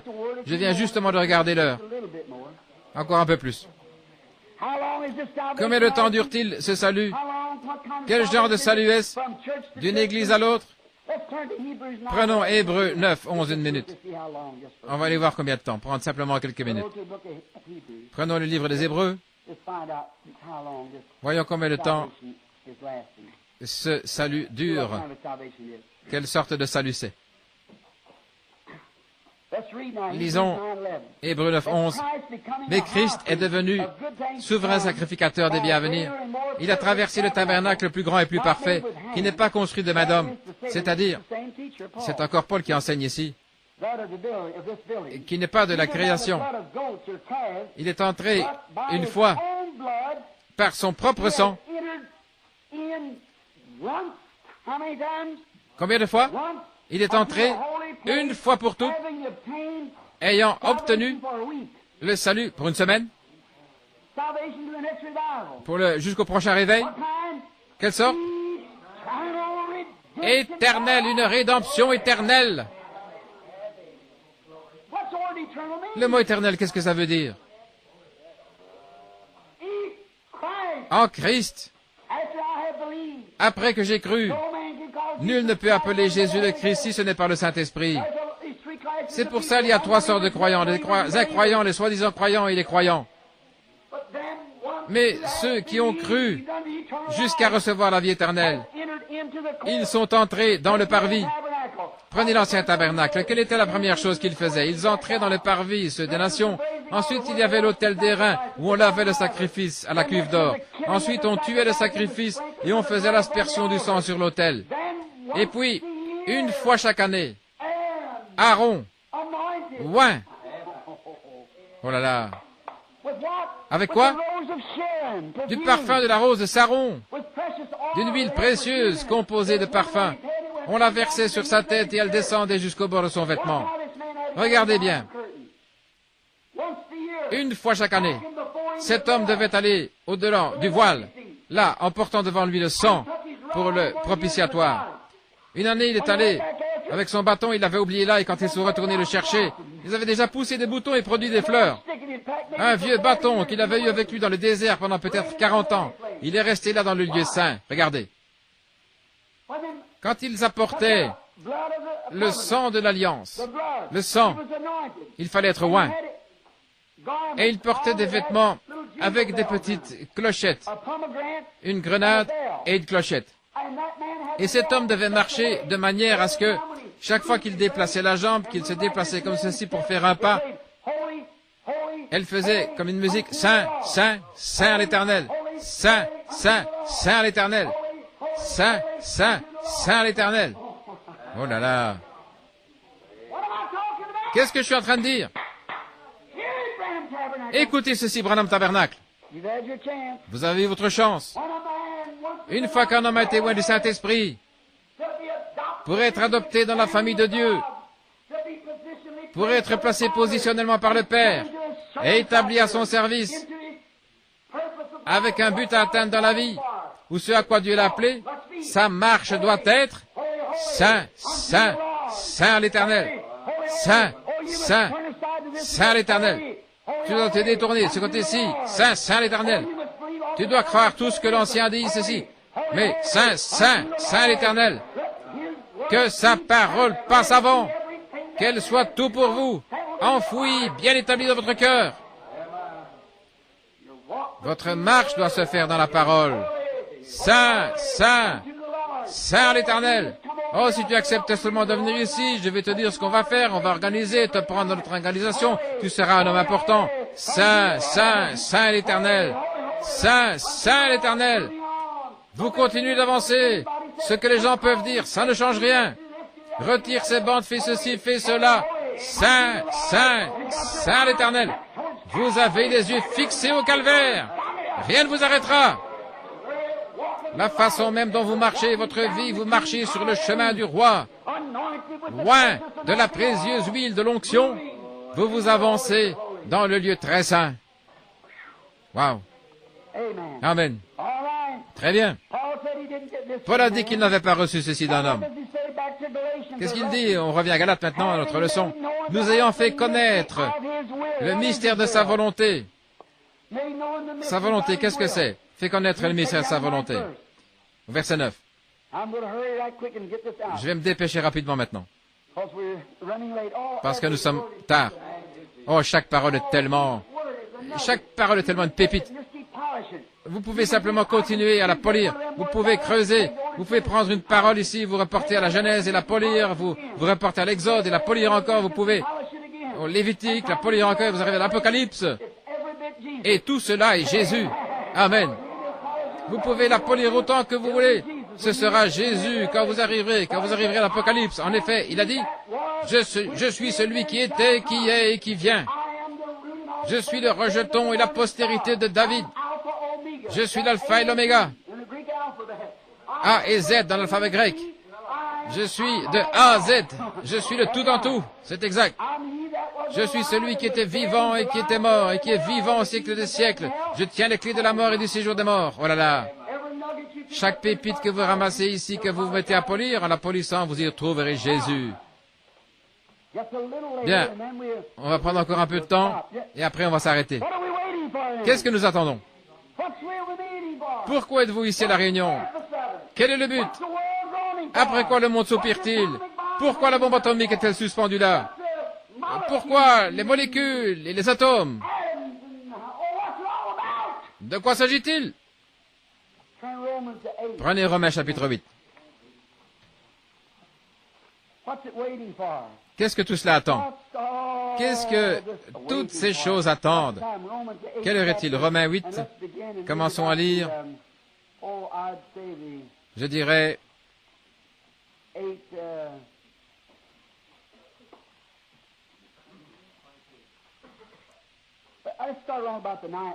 On va commencer au verset 19. Simplement le lire ici pour que ce soit vraiment doux. Je sais à quoi vous voulez en venir. Bien. Romains chapitre 8. Je crois que c'est bien là. Oui, chapitre 8. Commençons ici au verset 18. Commençons au verset 14. Car tous ceux qui sont conduits par l'Esprit de Dieu sont fils de Dieu. C'est exact. Et vous n'avez point reçu un esprit d'esclavage pour être dans la crainte. Oh, je me demande si je pourrais tenir le coup. Si je peux tenir le coup. Tenir le coup, pas du tout. La question n'est pas de savoir si j'ai tenu le coup, mais si lui a tenu le coup. Je suis en lui maintenant. Voyez-vous? Eh bien, vous dites, eh bien, si je suis en lui, maintenant, vous les presbytériens, ah ça, nous l'avons toujours cru, mais votre vie prouve que vous ne l'êtes pas, si vous ne menez pas le genre de vie que lui a mené, si vous ne croyez pas le même évangile que lui a prêché. Vous dites, les baptistes disent, bien sûr que je crois à la sécurité éternelle. Et vous sortez, vous fumez le cigare, vous allez danser, et les femmes se coupent les cheveux, se maquillent et se conduisent comme je ne sais pas quoi. Vos fruits prouvent que vous n'y croyez pas. Quand je dis croyez-vous à la guérison divine, oh, le docteur Jones a dit que c'était comme ça, que c'était pour une époque passée. Espèce d'hypocrite. Qu'est-ce qui ne va pas avec vous? Pauvre enfant illusionné. Vous êtes tellement loin de l'évangile que ça fait pitié. On vous a entraîné vers une route boueuse, vers un dépotoir qui brûle. Voyez-vous pas ce qu'il dit ici? Que tout esprit qui confesse que Jésus n'est pas venu dans la chair en ce moment même est d'un mauvais esprit, du faux esprit. La Bible dit que Jésus-Christ est le même hier, aujourd'hui et pour toujours. C'est ce qu'il a dit à l'époque et il l'est maintenant. Il est comme ça pour toujours. Et vous n'avez point reçu un esprit de servitude pour être dans la crainte, mais vous avez reçu l'esprit de l'adoption après que vous ayez été adopté, d'accord? Après que vous avez été adopté, vous êtes placé, vous comprenez, après que la cérémonie a été prononcée, que vous avez été placé correctement dans le corps, vous êtes un fils, bien sûr, une fille, quand vous êtes né de nouveau, vous l'êtes, ça, c'est votre naissance. Mais maintenant, vous êtes placé positionnellement. Nous n'avons point reçu un esprit de crainte, mais nous avons reçu un esprit d'adoption par lequel nous crions « Abba, Père », ce qui veut dire « Mon Dieu ». Bien. L'Esprit lui-même rend témoignage à notre esprit que nous sommes enfants de Dieu. Comment le fait-il? Vous dites « Gloire à Dieu, alléluia, ça ne me dérange pas, je suis un enfant de Dieu ». Alors vous sortez faire les choses que vous faites. L'Esprit de Dieu fera les œuvres de Dieu. Jésus a dit « Celui qui croit en moi fera aussi les œuvres que je fais ». Voyez? Si ce cep en poussant, il a donné une grappe de raisin, et que celui qui a poussé à côté lui a donné des citrouilles, il y a quelque chose qui ne va pas. Voyez? C'est une église qui a été greffée, c'est un cep qui a été greffé, c'est une personne qui a été greffée, c'est une personne qui fait partie d'une dénomination, elle est membre d'une dénomination et qu'elle se dit chrétienne, mais si elle n'a pas le Saint-Esprit et qu'elle n'a pas la puissance de Dieu et toutes ces choses. Maintenant, si vous sortez là et que vous conduisez comme cette bande de gens ivres, pour la simple raison que vous avez parlé en langue, j'ai vu des démons parler en langue. Je les ai vus danser dans l'esprit, pousser des cris, avoir de l'écume aux lèvres et tout le reste. J'ai vu tout ça. Je ne parle pas de ça. Je parle de l'Esprit de Dieu. L'Esprit lui-même rend témoignage dans notre esprit que nous sommes enfants de Dieu. Et si enfants, héritiers, héritiers de Dieu, co-héritiers de Christ, si toutefois nous souffrons avec lui, afin aussi d'être glorifiés ensemble. Car j'estime que la souffrance, écoutez bien ceci. Oh, c'est vraiment beau. Car j'estime que la souffrance du temps présent ne saurait être comparée à la gloire qui sera révélée en nous. En nous.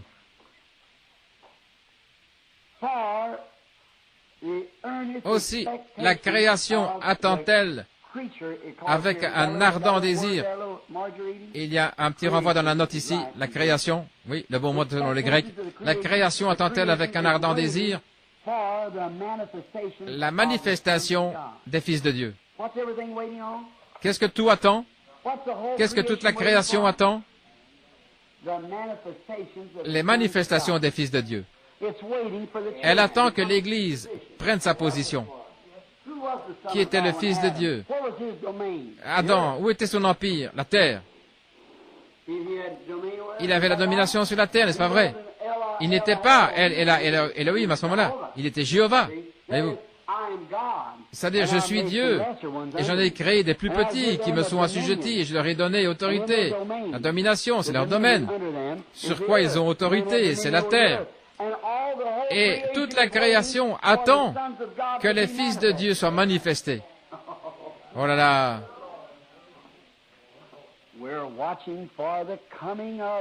Nous attendons la venue du millénium, jour béni, où notre Seigneur viendra chercher son épouse qui l'attend.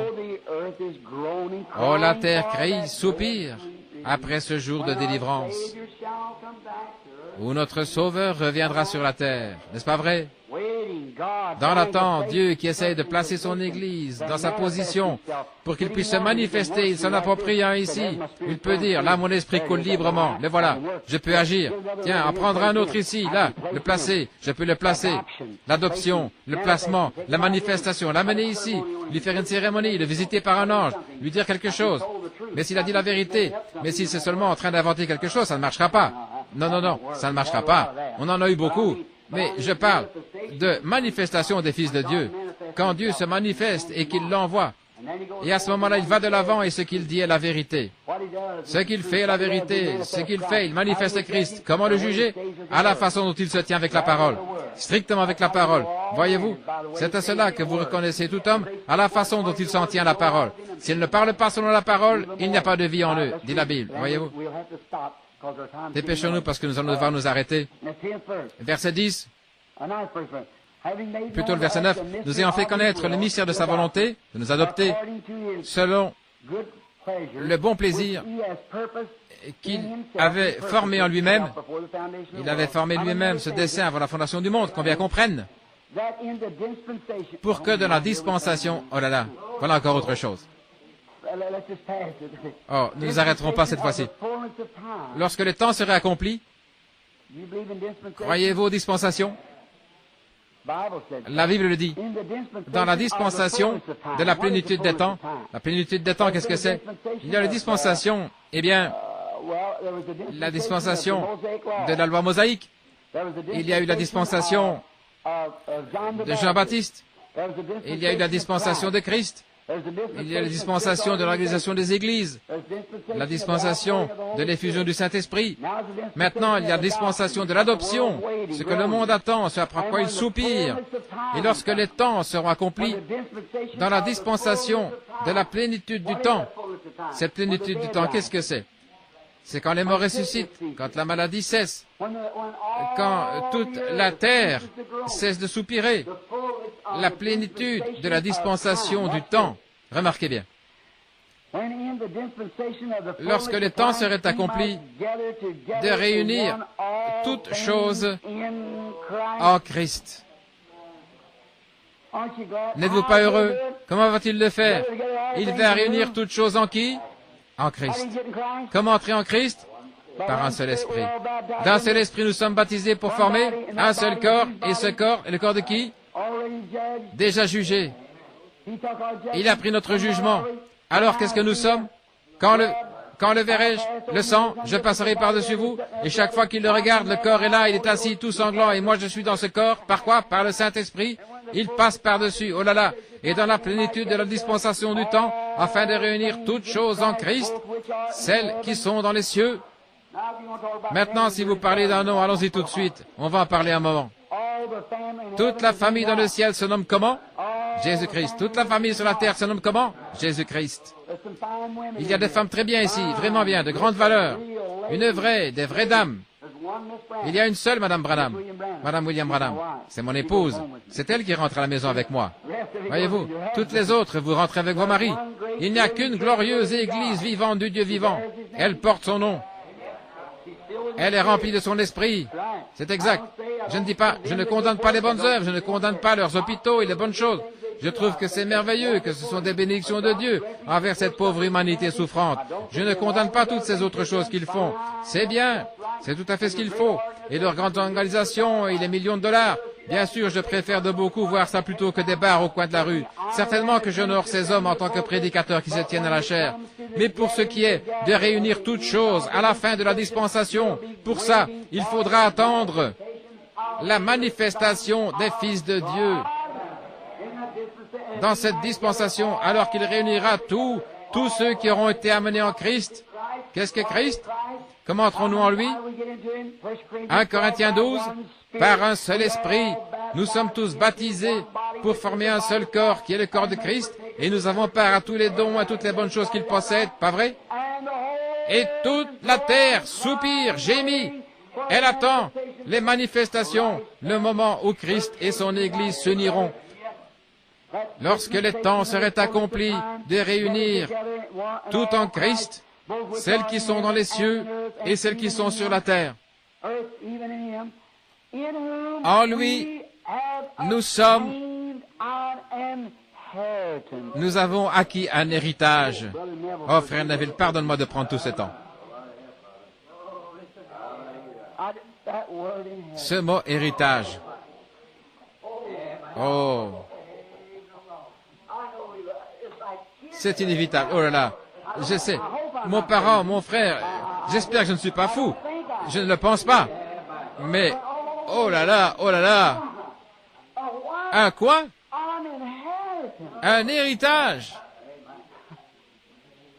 Nous avons obtenu un héritage. Quelqu'un doit vous léguer quelque chose. Dieu, avant la fondation du monde, vous a légué quelque chose.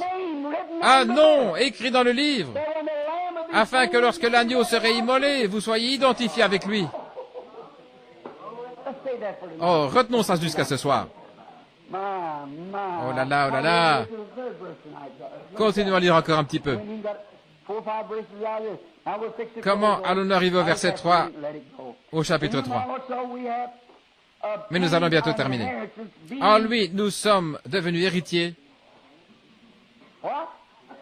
Quoi? Comment le recevons-nous, cet héritage-là? Comment l'avons-nous reçu?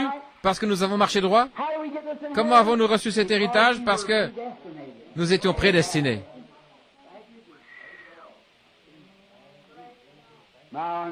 Mes frères arméniens, je sais que c'est vraiment dur à entendre. Mon but n'est pas de vous blesser, mais ça me fait tellement du bien de savoir. Vous avez l'autre, vous l'avez, frère, oui, vous l'avez.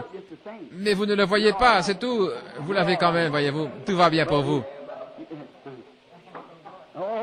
Mais oh, c'est tellement bon d'y plonger le regard, oui. C'est comme ce que frère Neville disait une fois au sujet de la fête foraine. Trouvez-vous un escabeau et faites le tour pour voir ce que vous avez. Oui, monsieur. C'est à ça que ressemble ceci. Le Saint-Esprit de Dieu est notre escabeau. Il nous dit ce que nous avons. Voyez, un héritage. Quelle sorte d'héritage? Ayant été prédestiné, suivant la résolution de celui qui opère toutes choses, d'après le conseil de sa propre volonté. Avant qu'il soit un papa, avant qu'il soit Dieu, avant qu'il soit un sauveur, avant qu'il soit un guérisseur, avant tout ceci, il a prédestiné.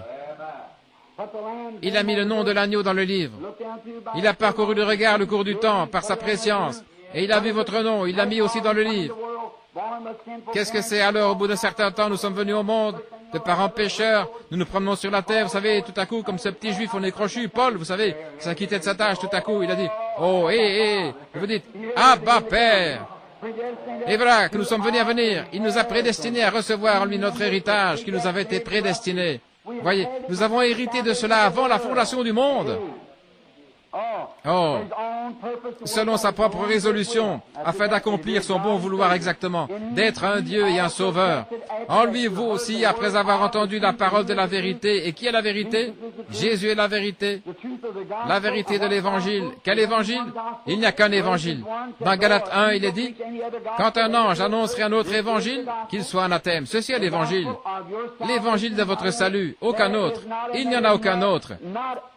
Il n'y a sous le ciel aucun autre nom qui a été donné par lequel vous deviez être sauvés que le nom de qui? Du Seigneur Jésus-Christ. Oh là là. En lui, après avoir cru, vous avez été scellés. Oh, gloire à Dieu. Après avoir cru, comment pouvons-nous nous contenter de voir ça en vitesse, frère? Retenons donc ça jusqu'à ce soir. Qu'est-ce que vous en dites?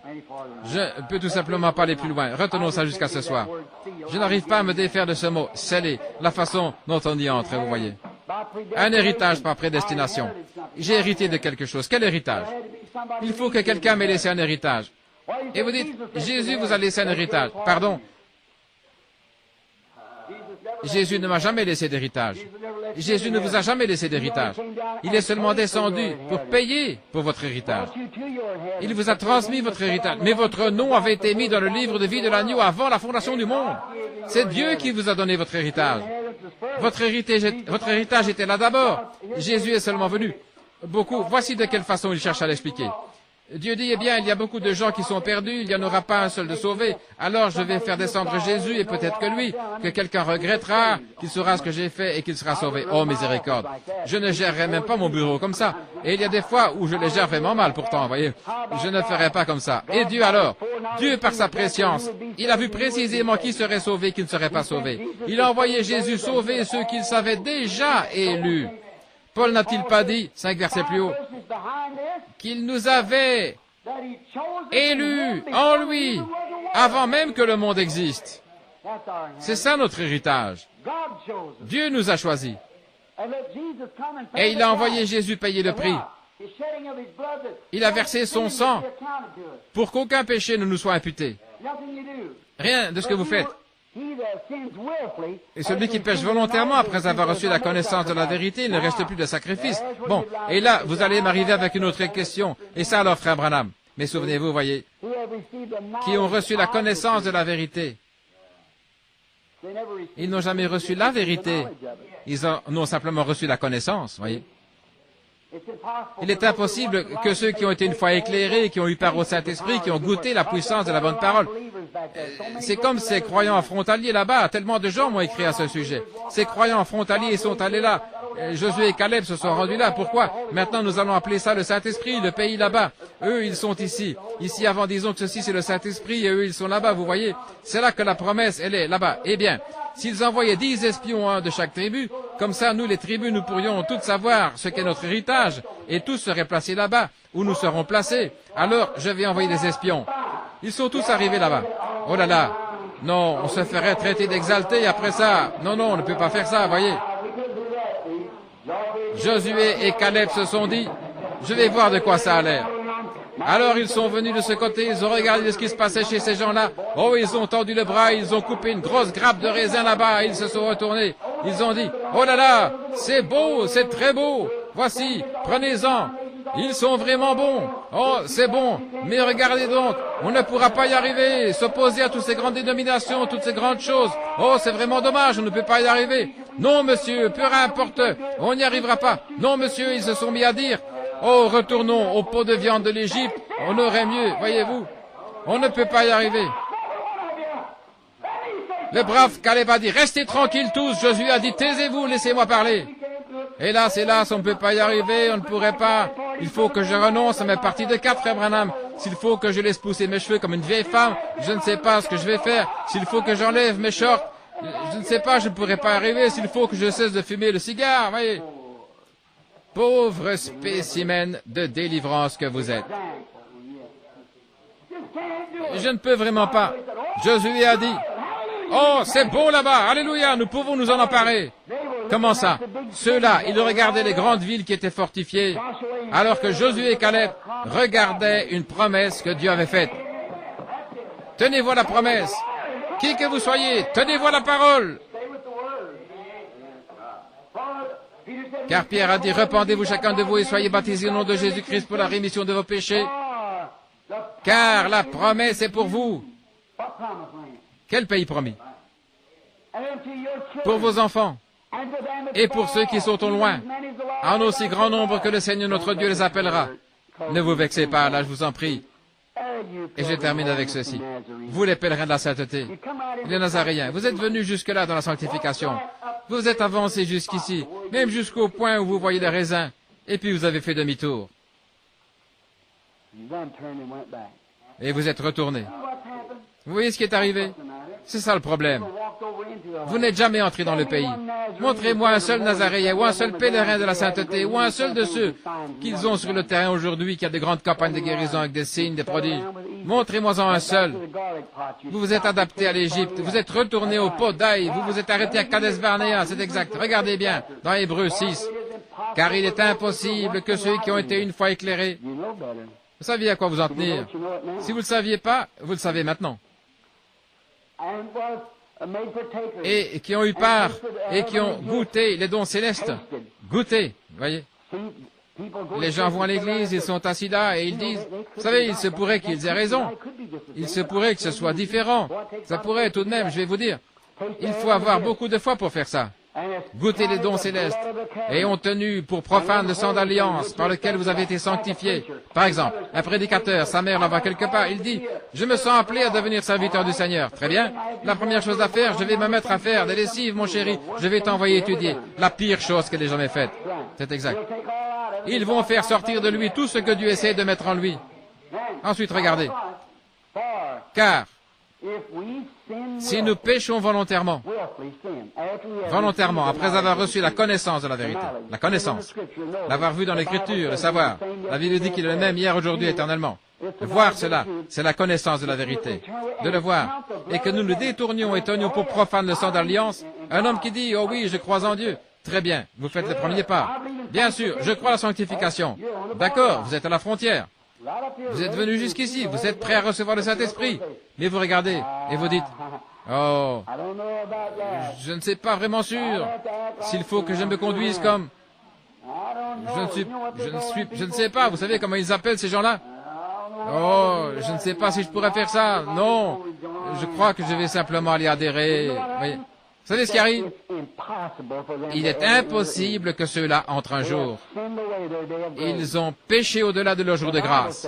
La Bible le dit. Je sais que c'est dur à entendre, mais la Bible dit, ils ont goûté les dons célestes et ont tenu pour profane le sang de l'Alliance. Il dit, je crois à la sanctification, à une bonne vie propre. Bien sûr, quand vous avez vu le baptême du Saint-Esprit, le baptême et toutes ces choses qu'il y a dans la Bible, et qu'ensuite, vous avez fait quoi? Vous avez tenu pour profane le sang de l'Alliance par lequel vous avez été sanctifiés. Mais qu'est-ce qui vous a fait monter jusque-là, mon ami? Qu'est-ce qui vous a gardé empêché d'être un vil pécheur? Qu'est-ce qui a retiré le péché de votre vie? La cigarette, l'alcool, les femmes, retiré de votre vie, les choses qui ne devaient pas y être. Qu'est-ce qui a fait ça? Le sang de l'Alliance. Ensuite, vous êtes venu assez près pour goûter les raisins de l'autre pays. Et vous avez honte de l'Évangile. Vous avez peur de votre dénomination. Que Dieu ait miséricorde. Oui, monsieur. Vous avez tenu pour profane le sang de l'Alliance et outragé les œuvres de la grâce. Il est impossible que celui-là entre un jour dans le pays. Qu'est-ce qui s'est passé? Je vous pose une question. Moi, je suis un typologue. Et tout homme qui connaît la Bible est un typologue. Est-ce qu'un seul de ces hommes-là est entré dans le pays promis? Pas un seul. Qui l'a fait? Qui est entré? Ceux qui sont allés les premiers, qui sont revenus en disant, nous pouvons nous en emparer, nous pouvons recevoir le Saint-Esprit parce que Dieu l'a dit. Pierre a dit le jour de la Pentecôte que si je me repentais et que j'étais baptisé au nom de Jésus-Christ, je recevrais le Saint-Esprit. Que la promesse est pour moi, je suis prêt à le faire. Elle m'appartient, la promesse m'appartient. Saisissez. Maintenant, la promesse m'appartient, je la reçois, elle m'appartient. Certainement, ils ont été les seuls. Vous dites, mes frères Branham à la résurrection, ils n'y seront pas. Ah non? Non, monsieur. Jésus a dit. Et il disait, tu prétends être aussi grand que Moïse, et tu as dit que tu avais vu Abraham. Et il disait, alors qu'Abraham est mort, voyons, tu n'as pas plus que 50 ans, et tu dis que tu as vu Abraham. Il a dit, avant qu'Abraham fût, je suis. Oh là là, le je suis, le Dieu éternel, toujours présent, pas hier, pas demain, je suis. Voyez-vous, le Dieu toujours présent, Elohim, je suis. Alors ils ont voulu le tuer à ce moment-là. Ils disaient, eh bien, nos pères ont mangé la manne dans le désert pendant 40 ans. Dieu a fait descendre du pain directement du ciel, il les a nourris. Ils allaient à l'église, ils étaient bons membres d'église pendant 40 ans. Ma vieille maman est morte dans cette église et tout le reste. Mes pères ont mangé la manne dans le désert pendant 40 ans. Et Jésus a dit, et ils sont tous morts. Mort, ça veut dire la séparation éternelle. Ils sont tous morts. Mais moi je vous dis que je suis le pain de vie qui est descendu du ciel d'auprès de Dieu. Si un homme mange de ce pain, de l'esprit, il a la vie éternelle, il ne peut pas périr. Et je le ressusciterai au dernier jour. Oh frère, n'est-il pas merveilleux? N'est-il pas merveilleux?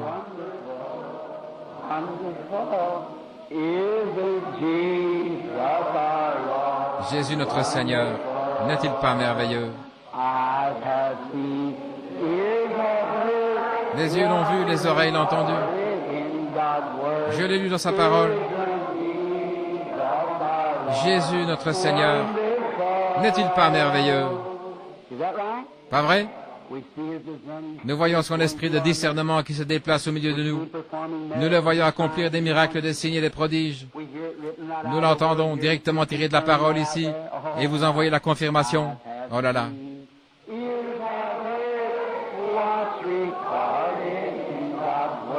Je l'ai vu, entendu dans la Bible, je l'ai lu. Jésus, mon Sauveur, est merveilleux. Encore 2 ou 3 minutes. Il y aura un baptême, service de baptême.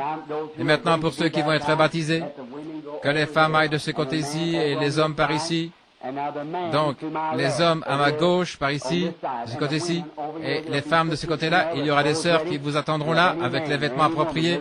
Alors, s'il y a un homme ou une femme ici ce matin, et vous êtes convaincus, vous croyez à la parole de Dieu, et vous croyez que Dieu tient sa promesse, qui dit que si un homme se repent complètement de tout son péché, à ce moment-là, le sang n'a encore rien accompli. Non, c'est seulement votre foi en Dieu. Dieu qui appelle. Le souffle de Dieu. Il vous appelle.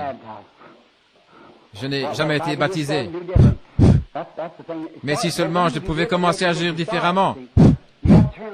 Oui, vous faites marche arrière. Vous faites demi-tour, vous prenez un nouveau départ. Oui. Eh bien, je ne l'avais jamais vu, tout à fait comme ça. Eh bien, cher frère, je voudrais que vous montriez un seul passage de l'Écriture ou quiconque. C'est ce que je propose depuis 31 ans de ministère autour du monde, devant les évêques et tout. Où une seule personne n'a jamais été baptisée autrement que dans le nom de Jésus-Christ. Et tous ceux qui n'avaient pas été baptisés dans le nom de Jésus-Christ devaient venir se faire rebaptiser à nouveau dans le nom. Dieu n'a eu qu'un seul nom, et son nom est Jésus. C'était son fils. Il a pris le nom de son fils. Dieu. Maintenant, Jésus, le corps, était un homme. Nous savons cela. C'était le Fils de Dieu qui avait été couvert de son ombre. Or, nous ne croyons pas à une unité comme celle dont parlent les gens qui disent que Dieu est comme votre doigt. Nous croyons qu'il y a 3 attributs de Dieu. 3 attributs dans lesquels il s'est manifesté. Mais il y a un seul Dieu. C'est juste. Nous ne croyons pas. Je vais l'exprimer comme ceci. Nous croyons que Dieu a existé en 3 fonctions. Il y a un office sur la terre, à un moment donné. Maintenant, les femmes allaient de ce côté-ci et les hommes de l'autre côté, ceux qui doivent se préparer pour le baptême. Maintenant, Dieu a eu 3 offices. L'un s'appelait la paternité ou la dispensation du Père. L'autre s'appelait la filiation. Et l'autre s'appelait le Saint-Esprit. Maintenant, aujourd'hui, dans quelle dispensation œuvre le Père aujourd'hui? Le Saint-Esprit. Qu'est-ce qui a été dans le passé? Jésus. Qu'est-ce qui a été avant ça? Le Père. Il n'y a qu'un seul Dieu, pas vrai? Il est Père, Fils et Saint-Esprit. Ces 3-là, ces 3 fonctions d'un seul Dieu. Un seul Dieu. Bon, mais Père n'est pas un nom, n'est-ce pas? Je voudrais vous poser une question. Là, je vais vous citer Matthieu 28, 19, où Jésus dit « Allez, faites de toutes les nations les disciples et baptisants dans le nom, N-O-M, du Père. » Maintenant, je vais voir si vous connaissez bien votre écriture. Dites-moi quand je vais dévier. Puis il leur dit, allez par tout le monde, prêchez l'évangile à toute la création. Celui qui croira et qui sera baptisé sera sauvé. Celui qui ne croira pas sera condamné. Voici les signes qui accompagneront ceux qui auront cru. En mon nom, ils chasseront les démons. Jusque-là, c'est conforme. Ils parleront de nouvelles langues, saisiront le serpent. Maintenant, je vais vous citer Matthieu. Écoutez. Je demande à n'importe quel historien. Ceci est enregistré, ça va partout dans le monde. Je demande à n'importe quel historien de venir me voir avec un texte biblique. Un texte pas biblique, un texte biblique ou une preuve historique, une citation tirée de l'histoire qui indiquerait qu'un protestant, que qui que ce soit, ait déjà été baptisé dans le nom de Père, Fils et Saint-Esprit avant que l'Église catholique décrète ça au Concile de Nicée. Maintenant, c'est enregistré, ça va dans le monde entier. Les bandes sont traduites dans 37 langues différentes. Je suis même prêt à vous faire traverser l'océan à mes frais. C'est exact. Père, Fils et Saint-Esprit, C'est un dogme catholique faux, une fausseté. Ce n'est pas le baptême chrétien. C'est exact. Luther a pris ça de l'Église catholique. Avec le catéchisme, et Wesley l'a adopté, et ça a continué.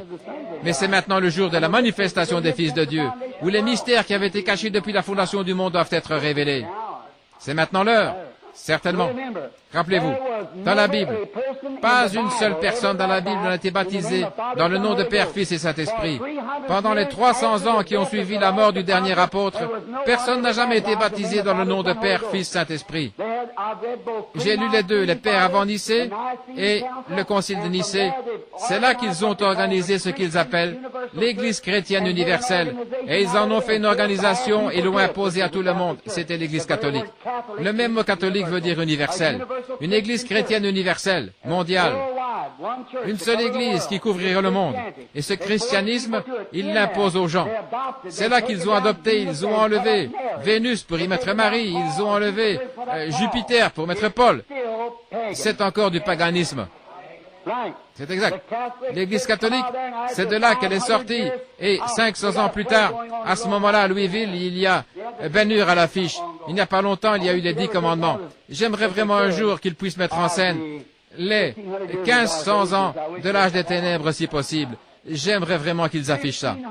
1500 ans de persécution païenne, alors qu'ils imposaient à tout le monde, qu'ils les tuaient, les massacraient, ils les pendaient, ils leur attachaient un bœuf à une main et un bœuf à l'autre main, ils les obligeaient à baiser le crucifix, sinon ils faisaient avancer un bœuf dans un sens et l'autre dans l'autre sens. J'étais en Suisse, là où j'ai mis ma main derrière les montants, à l'endroit où ils les installaient. On leur coupait la langue, on les traitait de sorciers et tout le reste, c'est tout à fait exact. C'est le même esprit qui existe aujourd'hui. C'est seulement la loi qui l'empêche de se manifester. Attendez qu'il reçoive sa liberté. La Bible l'a dit.